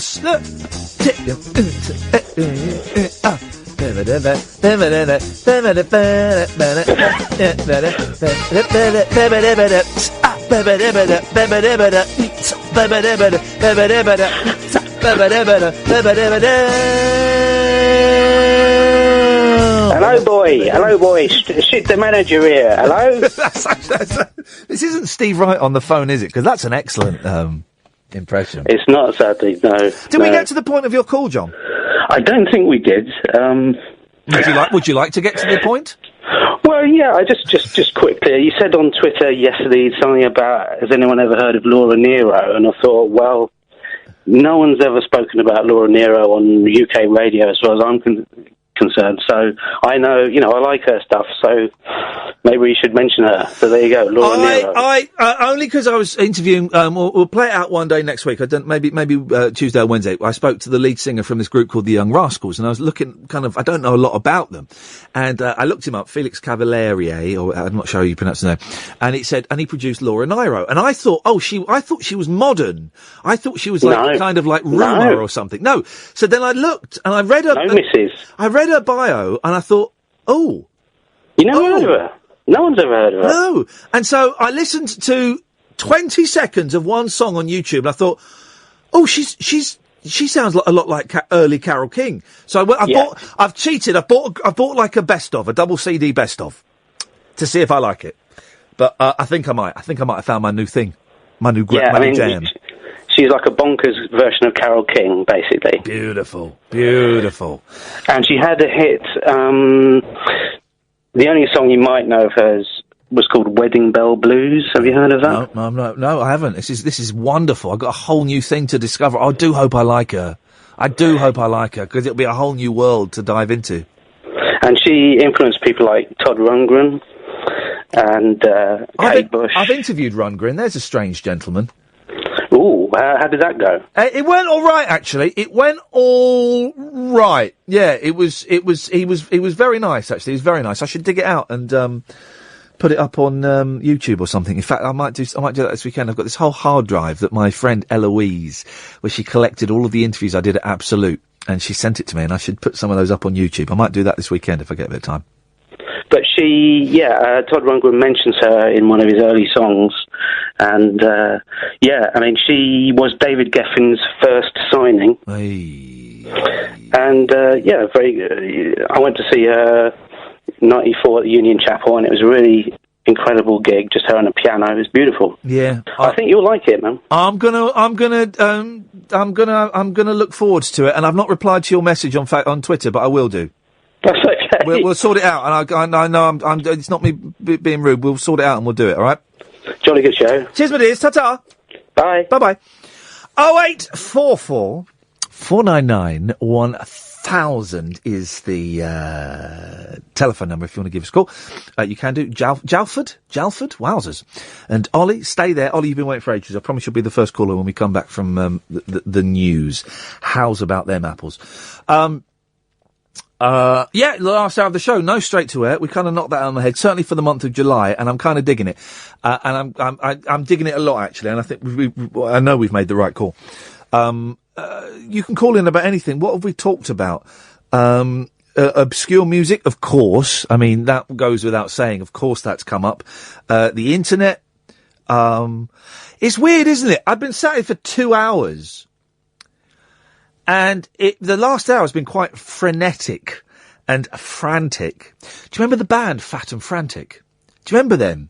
Do you remember Fat and Frantic? They were like a comedy band, weren't they? Weren't they like a bit like Trevor and Simon?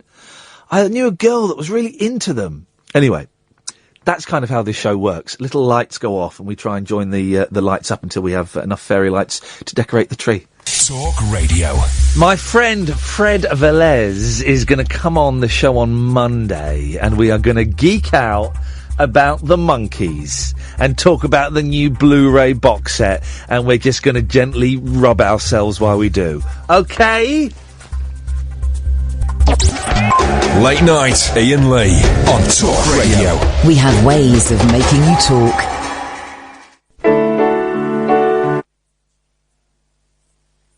Bloody internet. Hang on a minute. I'm going to pause this because I want to play I do want to play this song. This is the Neil Young song that Steve Wright played. But the internet is being a little, how do we say, precious this evening. You know it's being a little bit precious. I think we might just get away with it now.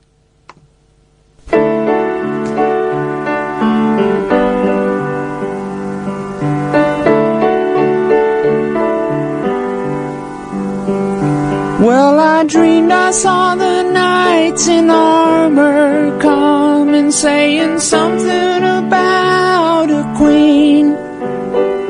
There were peasants singing and drummers drumming, and the archers nature split the tree.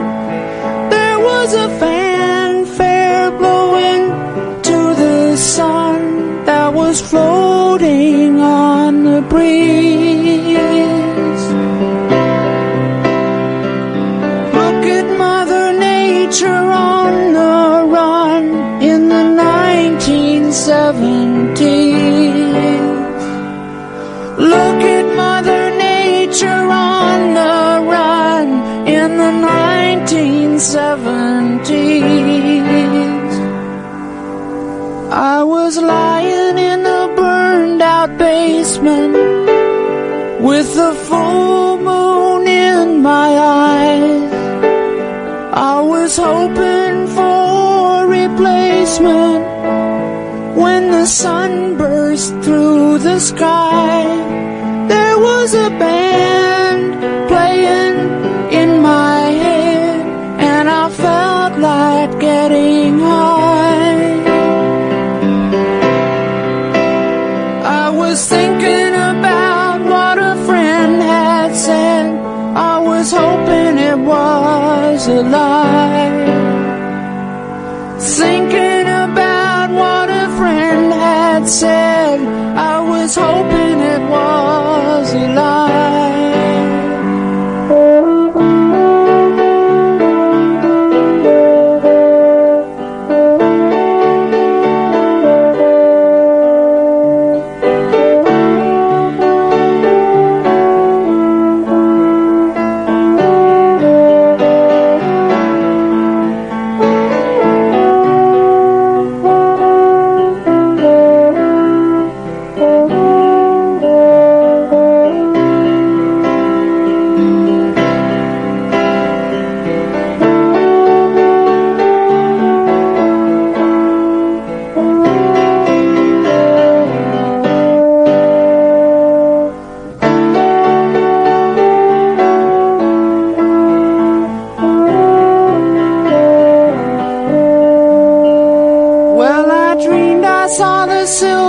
Spaceships flying in the yellow haze of the sun. There were children crying and colors flying all around the chosen ones.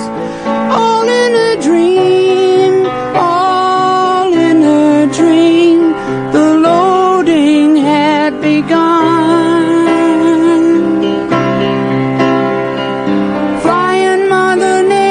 Silver seed to a new home in the sun. Flying Mother Nature, silver seed to a new home.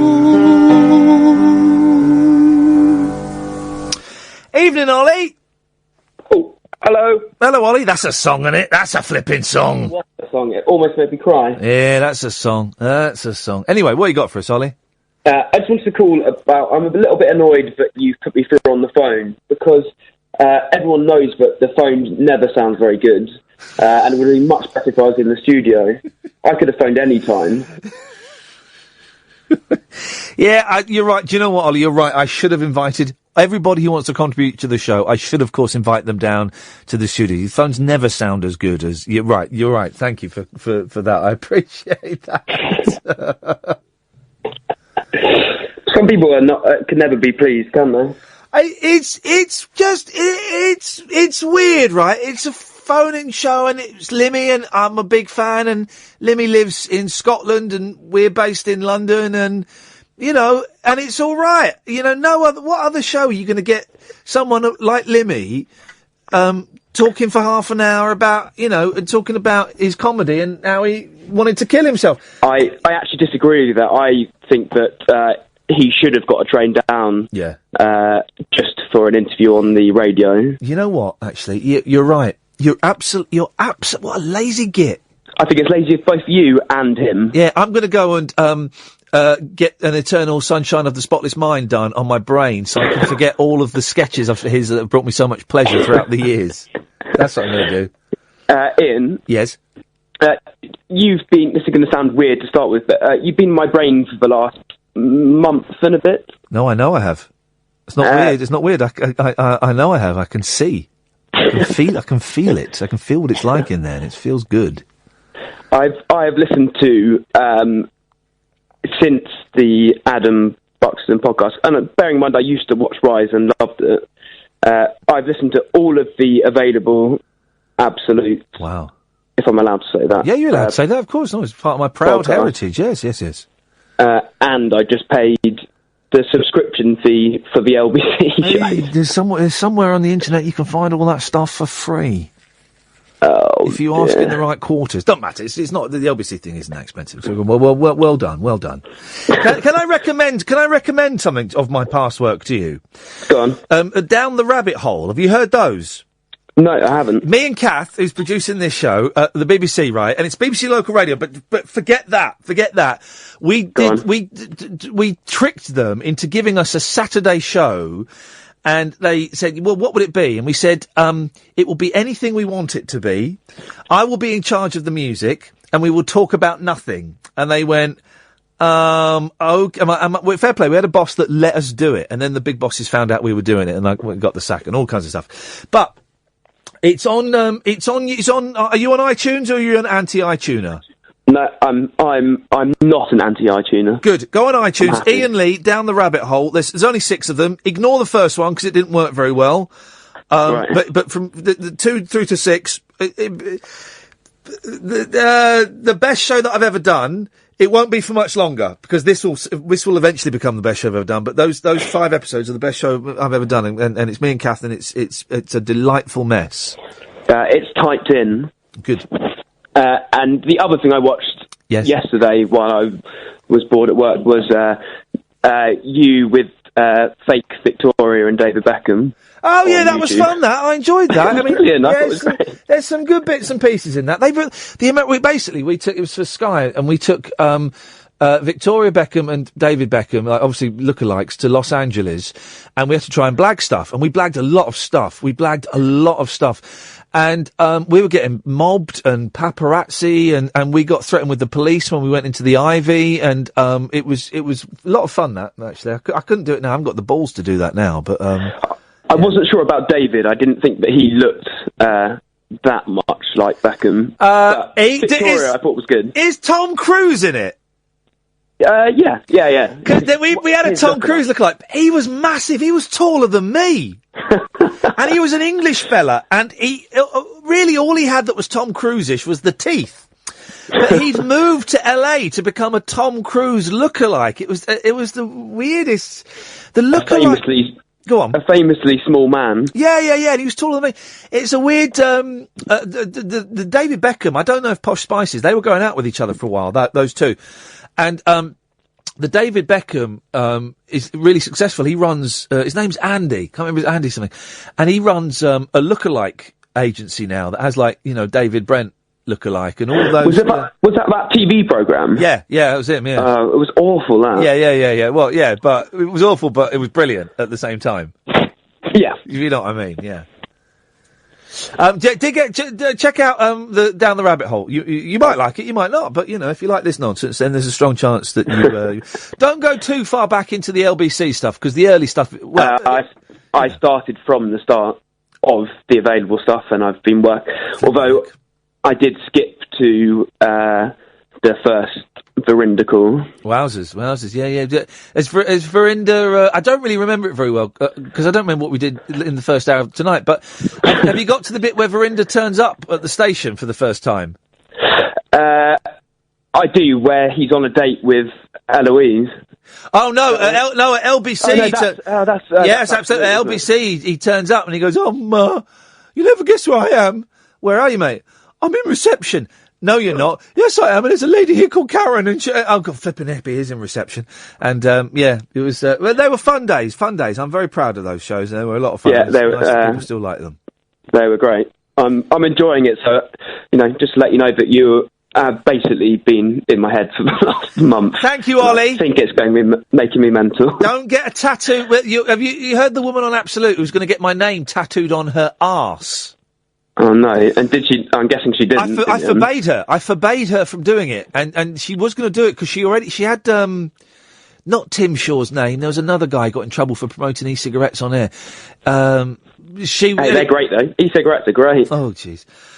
Stop winding me up. She did send me a picture. She got someone else's name tattooed on one cheek, and I got really angry with her, and I forbade her to do it from doing it because I just thought, nut job.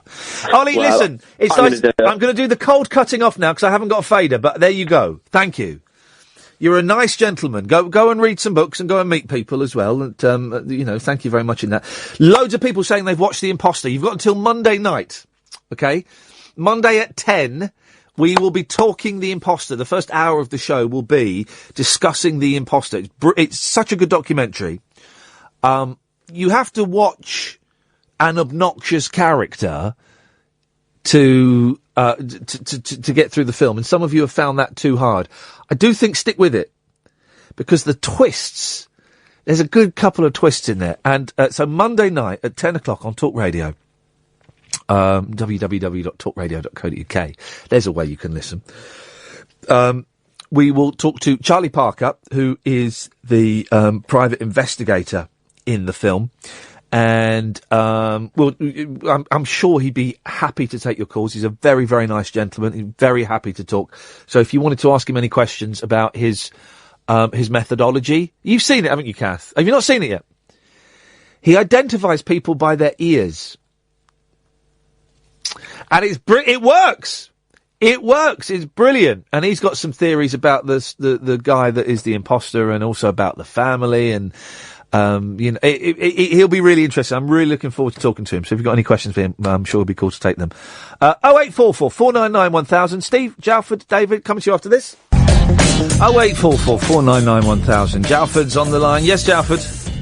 Hip, hip, hip, Ian. Hip, hip, hip. What's all this Jalford nonsense? Well, it's Jonathan. It's just the name Jonathan has been somewhat soiled. So I've decided to go to my Twitter name instead. Who has soiled Jonathan? The other Jonathan. What other Jonathan? The racist Jonathan, I guess. Oh!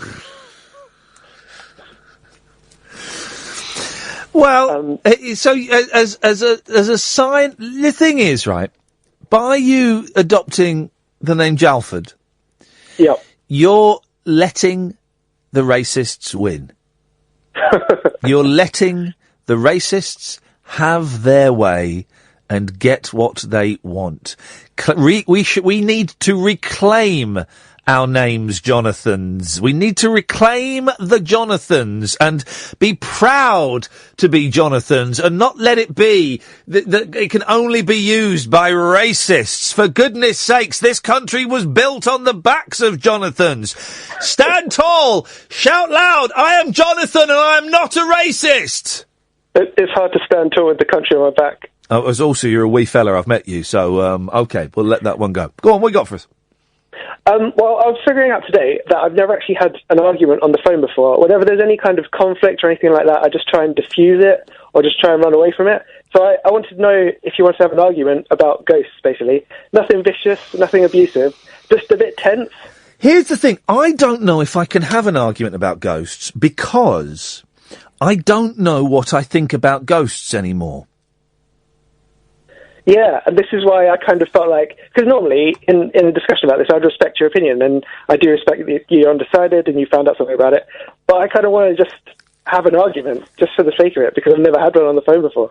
Why do you feel it's so important for you to have an argument? What's missing from your life that you feel that, hang on a minute, let me finish. What's missing from your life that you feel that you would benefit from having an argument on the telephone? I just want to know what it feels like, really, because every time I've got off the phone, I've just been like, oh, well, that's over now.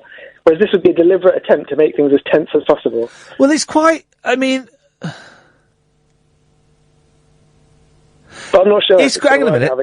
It's a little bit needy, isn't it? Why should I hand over important broadcasting time to argue with you about some nonsense?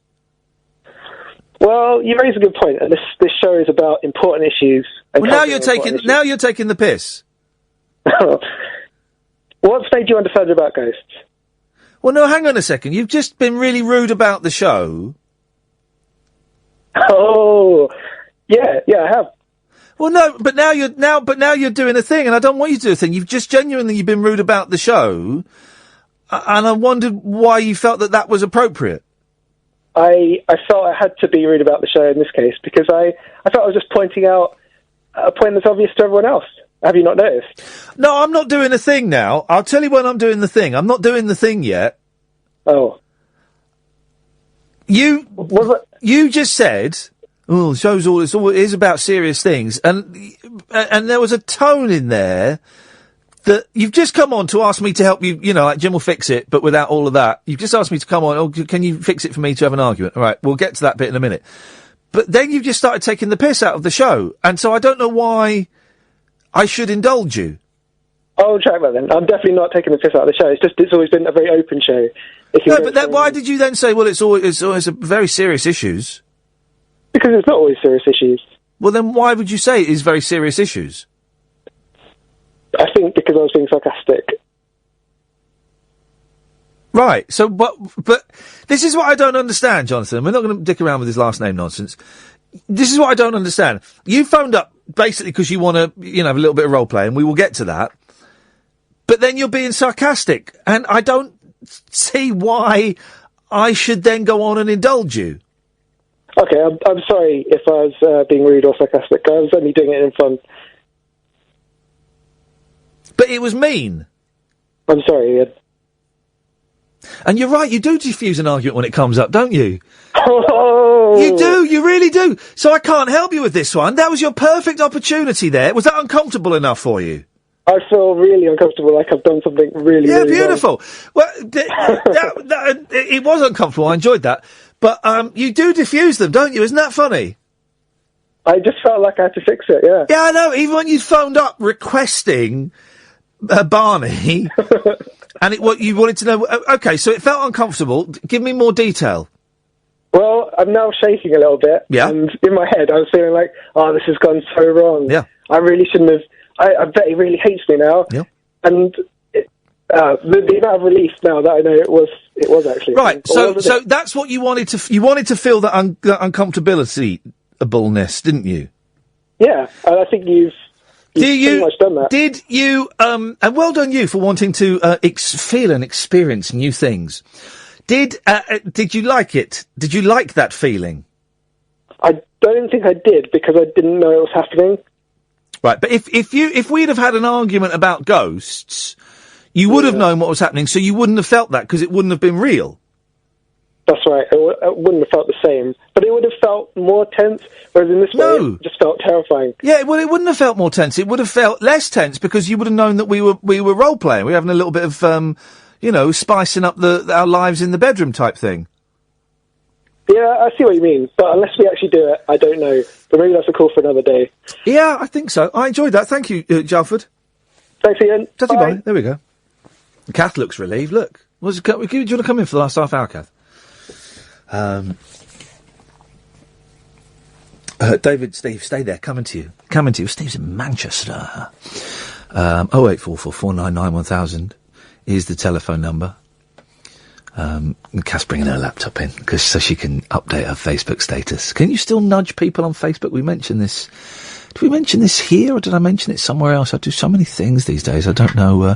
You look relieved when that ended. It's not bad for him. Why? He asked for it. He literally asked for it. I thought you were doing a thing, and then I thought, oh God, he's not doing a thing. What's going on here? Yeah, no, but he literally asked me to do it. It's horrible. You know, I like being nice people. Yeah, well, I'm a nice guy, but he asked. He asked for it. He got it. But he didn't like it. And then he loved it. He loved it when it stopped. But if we'd have had, you groomed him. Oh, come on, mate! You can't say that to someone who's worked at the BBC without charges being pressed. If we'd have done it as he'd asked, yeah, he would have known he was playing. Yeah, it wouldn't have worked. Wouldn't have been real. He wouldn't have felt the rush. Yeah, he wouldn't. Exactly. Yeah, but you got me as well by good. proxy. I was in the crossfire. Good actor, isn't it? Well, I remember him being so nice on the phone. I was thinking, oh, well, this is all going horribly wrong. Steve! Good evening, Ian. How are you? I'm all right, thank you, Steve. What you got? My God, you have some people tonight, haven't you? Well, yeah. Oh, God, you don't. Last caller. Oh, my God. Anyway. You don't half sound like Chris Seavey, Frank Sidebottom. When you do. you've said I this. know, and honestly, not when he was Frank, but when he was Chris, he did half sound like him. It's incredible. Oh, I've tried my best not to It's a sound great, like it's him. a great, no, it's a great compliment. He was a genius. Oh, thank you very much. Listen, I'm phoning you up tonight about films, the movies you were talking about earlier on. Yeah. Horror films. Yes. Yeah, the best horror film. Have you ever seen The Human Centipede? flipping heck. Come on. Oh, my God. What a good one. Oh, well, Really? That's the one. Bum to face, bum to face. Yeah, bump to face, bump to face. Yeah. And have you ever seen Blue Velvet? Yeah, now Blue Velvet. Now that's the only David Lynch film. Brilliant. David Lynch, I can dig. absolutely fantastic. It you is- watch it all the way through, it brings tears to your eyes, doesn't it? Well, Whose cojones get it? Well, it's Carl McLaughlin versus Yeah, Dennis that's the Hopper. one, yeah, it's yeah. a good film. Good film. And Laura Dern. Hey, no, we're not talking that way. We're talking he about- breathes. He breathes. He's got that mask, isn't he? Oh yeah. That's Dennis Hopper, isn't it? When he wants to get horny, he has to put on a face mask. Hopper. Yeah, it's a good Now, film. Have you seen the film? Now, you were on about time travelling films. Yes, sir. Right. The best time travelling film is a film called Time Changer. Now, you haven't seen that one, have you? Time Changer, sir. Please continue. Have you ever heard of a movie site called Putlocker? Yeah, that's where you get movies illegally. So we don't We don't go. We don't. Literally, we don't. No. No. But you can actually access the film, and the film is one of the best time travelling films you will ever see. Changer. Yeah, Time Changer. Yeah. Time Changer. TimeChanger. Hang on a minute. Changer. A Bible professor. Yeah, that's the one. From yeah. 1890. Yes. Comes forward in time to the present via a Yes. time machine. Yeah. And cannot believe the things that he sees. Yeah, it's absolutely fantastic. It gets 5.6 on IMDb. No. I never watch anything less than a 6.7. No. Forget that. Believe me. Trust me. Honestly, Ian, trust me. Watch the film. It is excellent. It really is brilliant. I mean, and then there's another one, Time Rider. Oh, Time Rider. You know who produced... Hang on a minute. You know who produced Time Rider? I don't know, no. Michael Nesmith of the Monkees. Oh, you're joking. He wrote it. I think he wrote it, he God. produced it, and he pops up in it very briefly. I watched Time Rider when I was 9 years old. It blew my flipping mind. There's a guy. Fantastic, isn't There's it? a guy. He's on a motorbike race in the desert, Yeah, right? He yeah, goes yeah, off course, and the poor old Indian guy. Oh, he goes off course, right? Then he goes into this part of the desert that's owned by the military, and they're testing a time machine. They're sending a monkey back in time. He drives past it just as they activate. He goes back in time. So him and a monkey? Yeah, well, I don't know if there is a monkey actually, but he goes back in time, right? Cowboy days. Yeah. He goes he meets the old Indian guy. He meets the old Indian guy. And he's almost dead with shot because of the light. And the cowboys want his motorbike, right? Yeah. And they want his metal horse. I didn't think you'd seen that one. And then he falls in love with a hot Indian girl or a Mexican girl, and they're making love, right? And he says, "I've got something to tell you." You've told me this bit before. I've got something to tell you. She goes, "What's it?" Goes, "I'm from the future." She goes, "All right, never mind." Fair enough. Anyway, there's a big. I'm going to do a spoiler alert, right? There's a big gun battle, right? And he's about to die. I think he's hanging off the edge of a cliff, and you think, "Oh no, Time Rider's going to die." Helicopter comes. Then the helicopter comes. The military have sent a helicopter back. Helicopter comes up over the mountain, shoots all the cowboys. He jumps in. He goes back to the future. Beautiful. You're brilliant, you Ian. I didn't know you watched Mate, that is an absolute classic. When I interviewed Michael Nesmith of the Monkees, he wasn't doing very many interviews. I didn't know he was in that. Half of that interview was about Time Rider because it is such a bloody good film. It is a classic film. But going back to the horror films, yes. What was that one I said about? The other one was The Evil Dead. Yeah, that's a good. Who's that? Bruce. Oh bloody hell! Bruce Campbell. Bruce Campbell, absolutely fantastic. Have you seen the very last one, Evil Dead 3, when he goes back in time? Yeah. Oh yeah. Hey, but they're the classics, aren't they? Yeah, they're good. I've interviewed him as well. Have you seen the film he made? Loads of people are suggesting it for Film Ring, but we won't do it. But he did a film called Bubba Hotep. Oh no, I've not seen it. It's brilliant, right? He plays old Elvis Presley. What? Who's still alive. He swapped with an Elvis impersonator. The Elvis impersonator died.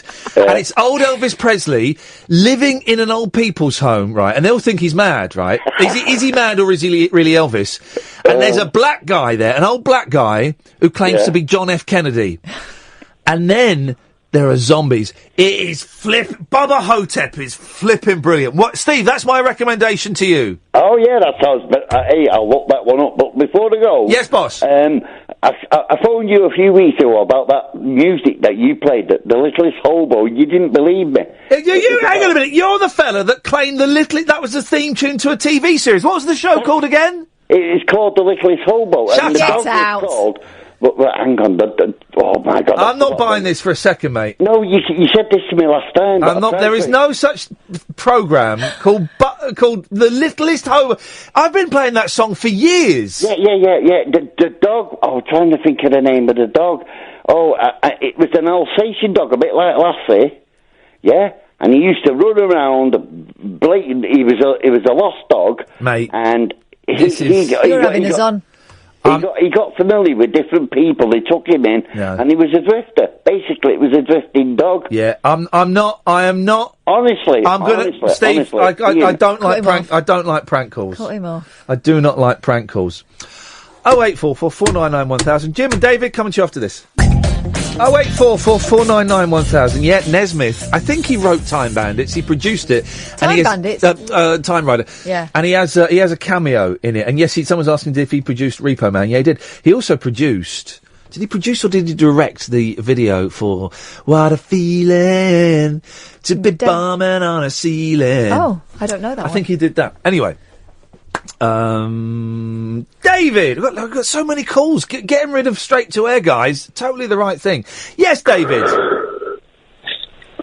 Hello? David's doing a bit of a Dennis Hopper. Right. Hello? Hello? Hello? Why am I doing Dennis Hopper? What? Okay. What would you... Because you did a... like that. Oh, sorry. What would you like to say? I think I have a hands-free thing again. Okay. What would you like? Well, I got a bit thrown, actually. There was a few things I wanted to say, and then you scared the bejesus out of me with that guy. Oh, yeah. Yeah, so I nearly hung up. Don't hang up, man. It's all real good. It's a friendly show. I've got someone who was rude about me the other day is now messaging me on Facebook saying, I want to give you a second chance. I'm gonna, but people saying that you've changed a lot, so I want to listen to you, but I can't watch on Periscope because you've blocked me. So I blocked him on Facebook. And then he sent me another message from a different account saying, stop blocking me. I just want to, and he was really rude to me on Twitter a couple of days ago, and it really upset me. And he's no, he wants to be friends. He doesn't. He wants your attention. He wants to have a listen to see if I've changed. Well, go and have a listen, mate. I'm not going to make it easy for you. I don't. Also, why do we need to know that? Yeah, just do it if you want. If you want to apologise, then that's groovy. But otherwise, just jog on, fella. Anyway, David, what have you got? I got caught up in when you were talking about the dreadlock guy, the gridlock thing. Yeah. I was earlier on Twitter was going on about trying to work it out, and the guy said, "What's he said now? I've been waiting for so long, I've forgotten, I've gone blank." Spent 2 beers I had earlier. Yeah, it's not waiting so long; it's boozing so long. What was he said now? What are you talking about? He made the expressions. He got the expression wrong, and then he was adamant that it was bibs and bobs. That's it. Yeah. Loads of people give me grief saying it's bits and bobs. Actually, it's bits and bobs. It definitely is bits and bobs. It's bibs and bobs. No. Yes, mate. Yes, mate. No, I thought you were just mocking me. I thought it was an in-joke I'd missed. No, it's in-joke is. It's bibs and bobs. He's been absolutely sincere. That's fact. Oh, God, now I feel stupid. No, but now I want to know what the in-joke was. No, there is no in-joke. It's bibs and bobs. I was just wrong. How much have you had to drink tonight, Dave? I mean, it's Friday night. Fair play. I'm not going to have a go. Yeah, exactly. It is a Friday. Not that much, actually. What have you got planned for the weekend, David? Not a lot this weekend. I've got my girlfriend's mother's birthday, so I'm going around there on Sunday. Lovely meal. Get a nice bit of food, though, won't you? Oh, yeah, lovely food. Beautiful, beautiful. The other thing, I thought, have I missed the film thing about the imposter as well tonight. Is that tonight? Well, we're watching it. We're talking about it on Monday, but we can. If you want to throw a few words into the ring now, you can. But don't ruin it, because I've not seen it. I wanted to know how this guy identified people with his ears, with their ears. Well, have you seen the film? I have seen the film, and I can't remember that bit in it. It's quite a big. Well, before you brought it up, I saw it like ages ago. And Yeah. It's a big thing in it, right? The way he works out, and this isn't a spoiler. The way he works out that the guy pretending to be the missing kid is not him, is because they've got completely different ears. Oh yes, I do remember. Yeah. And he says he makes what probably would have given it away the fact that the guy's got a full beard. But what gives it away is he doesn't look anything like him. But he makes a big thing. He does a big speech about how it's like a really old-fashioned technique that Scotland Yard used to use, and it's the ear recognition. Looking with your eyes. He said it's like a fingerprint. Every ear is unique. My ears is certainly unique, but none of my family have got earlobes. I'm the only one with I think that's why they haven't got ears. Well, no, that may be the case. But you're going to be listening on Monday, David, when we've got the detective on. It should be a good chat. Okay, David, thank you, mate. Ta-ta. I'm looking forward to that. This will be the test as to whether Film Ring will sustain. Yeah.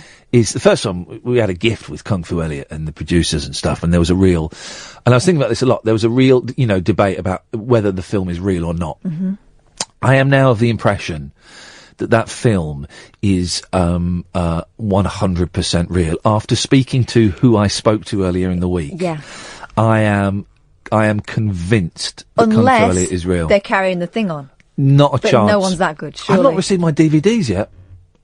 I've not got the DVDs. I'll have to send them a little message. But after watching it, I was so sure. Yeah. Like, after the first 10 minutes, I thought, this isn't. And I watched it thinking, obvious, a clever spoof. Yeah. But then the things that we found out afterwards, I've swung completely the other way. Like, completely the other way. Yeah, after, I might have to watch it again. Yeah. We're going to get some uncut scenes to screen on August the 21st. Oh, God, the ones they included were gory enough, imagine. I'll email Jarrett and make sure and chase that up a little bit. But so Monday night will be the test to see whether this is a feature that we will do sort of every 2 or 3 weeks. Yeah.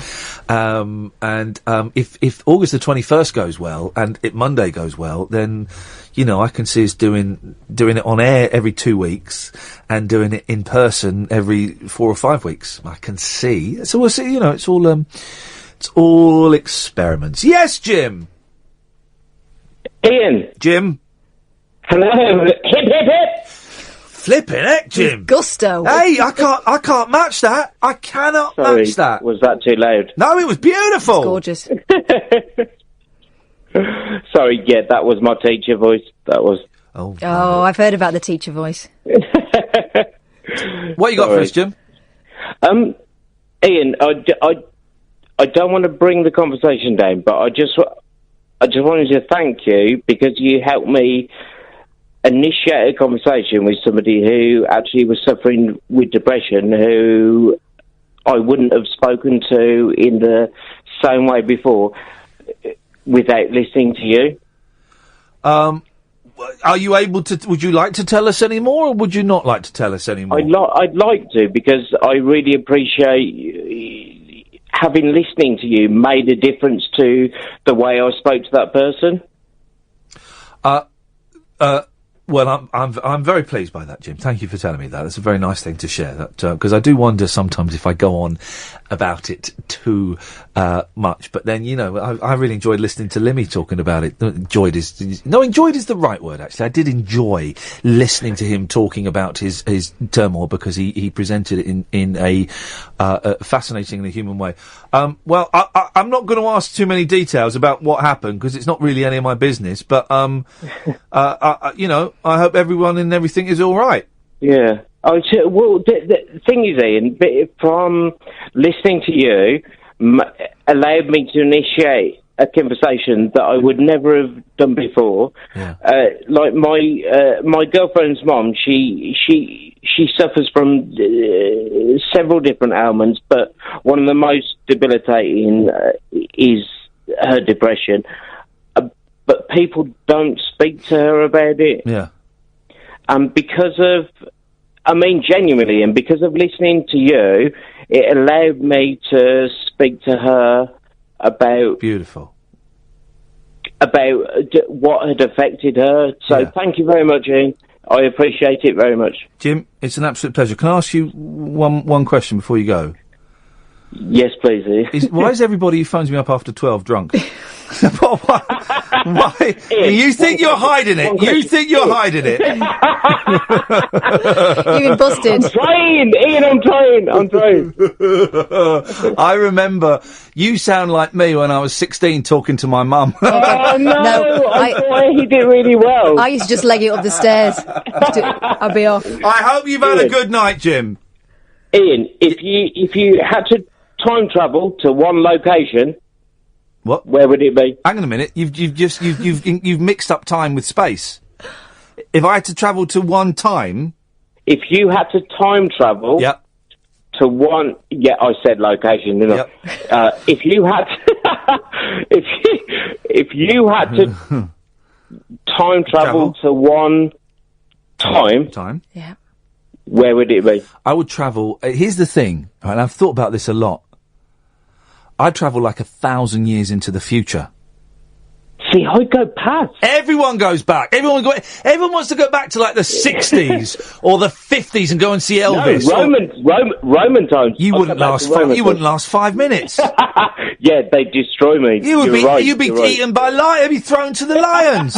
Everyone wants to go back. No. We kind of know what back was like because we got photos of the Romans. We've got the Gladiator movie. I want to go 1,000 years into the future.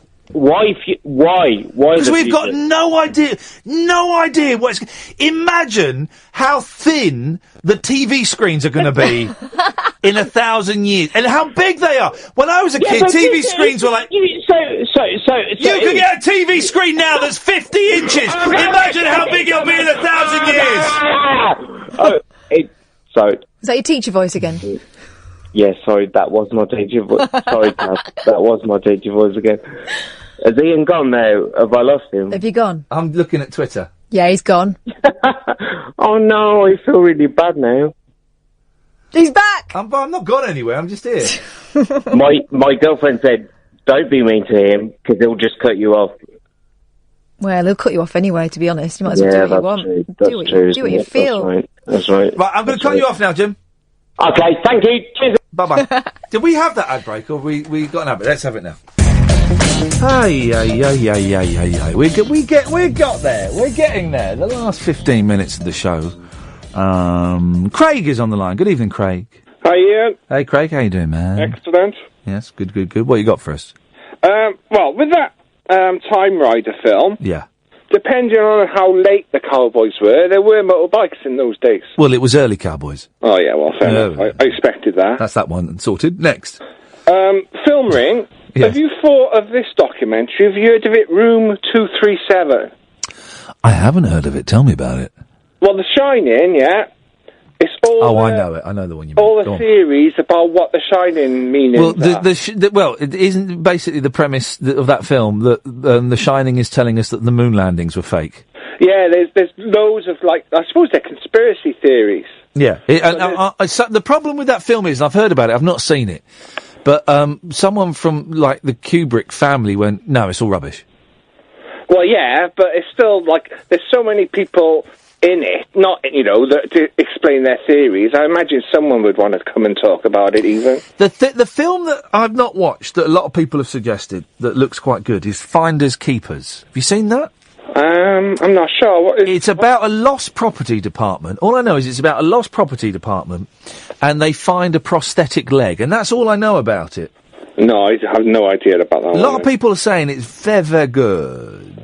Well, it's worth it. I'm going to definitely be watching The Imposter. Do it. Whatever you choose. And lastly, David Lynch, you don't like Mulholland Drive, do you? Oh, no, I don't, but I'm prepared to give it another go. What you got to know about that film is the first half is what she thinks it happened. Right. And the second half is what actually happened. Okay. The blonde girl in it. I don't remember. Is that the one that's black and white? No, it's colour. Oh, I think Naomi Watts it is. What's the black and white film he did? Eraserhead. No, he did another one. He did, and I was confusing Mulholland Drive with the black and white film, which There's the last something he did. I don't know. I'm not too sure. I've just realised it's 10-1 in the morning, and I'm knackered. Oh yeah, It's just hit me. I've had a really busy week. Yeah, good week of shows as well. Yeah, the shows are starting to get up to speed now. I'm starting to get happy with it, just in time for us to be taken over by a new company and get the boot. So, the shows have been good. The podcast, I think the new podcast system is working well, where instead of putting out the majority of the first hour, we're putting out the last hour, and that means the podcast goes out a little bit later and all of this stuff. And I think, once we get into the swing of that, Kath's just nipped off to put out the Limmy interview as a podcast tonight, so that's groovy. So that'll be out in a little bit. Have you looked at his Twitter over the last 2 days? Limmy? Yeah. I've just started. I followed him for ages, then I stopped, and I've just started again. He's not very happy about Gay Sulu. No, and he goes on a mad one about the Ewoks. Tell you what. Oh, what does he say about the Ewoks? He's on about when they're going to sacrifice the humans. Yeah. So he goes on about how Luke, he's going to trick him if he was Luke, and he goes around torturing all the Ewoks because they were going to eat him. It's insane. But he does it over about 15 tweets. Oh, blimey. He's very... I think Limmy is so funny. He's one of those people who's just got a completely unique way of looking at the world and also conveying it. If you were at time as well, listen to his Richard Herring one that he did. Oh, did he do one with Richard Herring? Yeah. Oh, brilliant. So funny. With that thing you said about coming down to do the interview, yeah. There's nearly something like that happened, and he explains it in that. Oh, all right. I'll check that out, because... yeah. Oh, yeah. Limmy's a star. I can't get enough of me Limmy. I was disappointed when I caned the whole 3 series and the Christmas special in it was about 2.5 weeks I did it in. He says he's not going to do any more of the Limmy show, though. I know, he's not. I meant to ask him if he was working on any more TV shows, and we ended up talking about so much stuff that I didn't get round to asking him. He's writing another book of short stories, because he goes into his process sometimes as well. Yeah, he shares about how he gets writer's block and how he works through it, and... I think he's fascinating. I think he's absolutely fascinating. And his TV series is when I said it was LSD tinged, just like in the way that the Revolver album and Sgt. Pepper are drenched in LSD, so is his comedy show, man. I don't mean it's all like, beautiful colours and stuff. It's not. It's dark and it's awkward and there are long silences and there are bits that make no sense and it's wonderful. Oh, just like real life. Craig, it's just like real life. I'm going to move on because I want to squeeze in a couple more callers if I can. Yes, Ross! Hello, Russ. Hello. Still got a bit of energy left for me. Are you, mate? You can finish me off if you want. Are you half cut, Russ? No, mate. No. I do like a brandy, but I'm abstaining this week. I'm back at work tomorrow night. Oh, I see. Yes, I'm saving myself for my holidays in a few weeks. So let me hair down, man. Where are you going?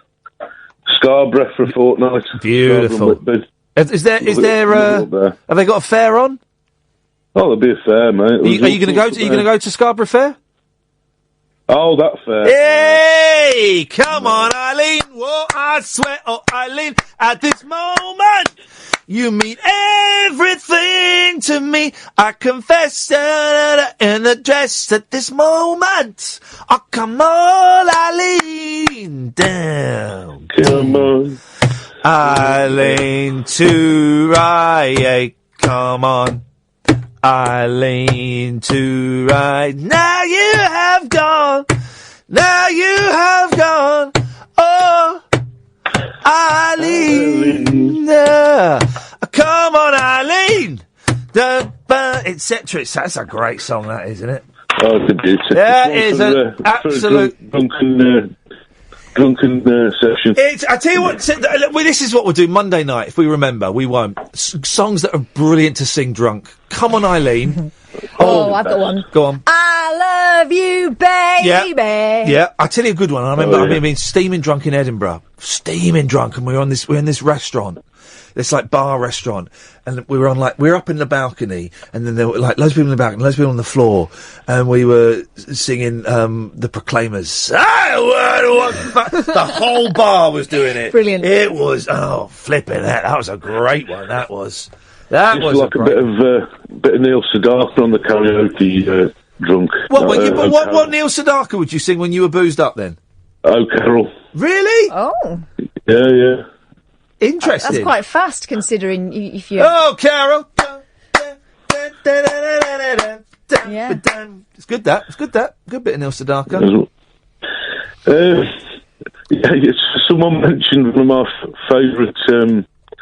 Not favourite films, but it just tickles me. Is The Human Centipede. Oh God! Well, it would tickle them as well. Yeah. I bet it smarts a bit. Where would you want to be? I wouldn't want to be at the back. Well, there is no back because isn't it circular? At the back. Oh, they sew them up at the end. Is it circular? No, it's a centipede. Oh right, yeah, not the human ring. The back. Human ring. Yeah, that's what we're doing at Film Ring, right? Well, I'd rather be at the front, obviously. Exactly, you don't want to be the having back. someone munching on my ass. No, Caddick at the back and Barry from Watford at the front. Right, we'll be in the middle somewhere, would we? Yeah, we'll have to go in the middle. Is it? I heard it was based on a true story. Oh, is it heck? No, I heard it was based on this guy in Japan. And they found that he had 20 or 25 people sewn up like that, and that's where they got the idea from. Is that right, Russ? I don't know. Yeah. I never tried to make Now you say that rings a bell. The second one with the security guard. I don't think the second one was based on a real story. I think that was based on the first one. Yeah. Yeah. But the first one was definitely based on a real story, because the Japanese, I love them, but they're weird. Oh, they've got a lot of these weird horror films are like adaptations of original Japanese. I think what Ian's saying is that they are prone to kinks. Yeah. Not that wrong with a bit of kink. Hey, you got this film ring? Hang on a second. Say that thing again about there's nothing wrong with a bit of kink. Oh. You see what I did there? Yeah, that's good. This film ring. Yes. I'm going to miss the first one because I'm on holiday. You're doing tomorrow, are you? No. What the live one? Yeah, the venue. If it goes well, we might do. Yeah. Well, I think you should come down the Midlands. Do something Midlands based. Yeah, we don't live there. Well, I know we're a national station, and maybe eventually, if it gets a bit bigger. But I think the first few, it's going to be in London just for convenience for us, which is a little bit selfish. But Russ, I've got to go. It's the end of the show. It's the end of the show. I've got to go. I'm having to cut people off rudely because I've got no fader. If you turn on Gold now, Limmy's show is on. Oh, is it? Right now on Gold. I can't rave about it enough. Is the Limmy podcast up? It's up. The interview with Limmy, if you missed it, it's up on iTunes now. If you can't see it, keep refreshing it. It will appear very soon. And all of your usual podcast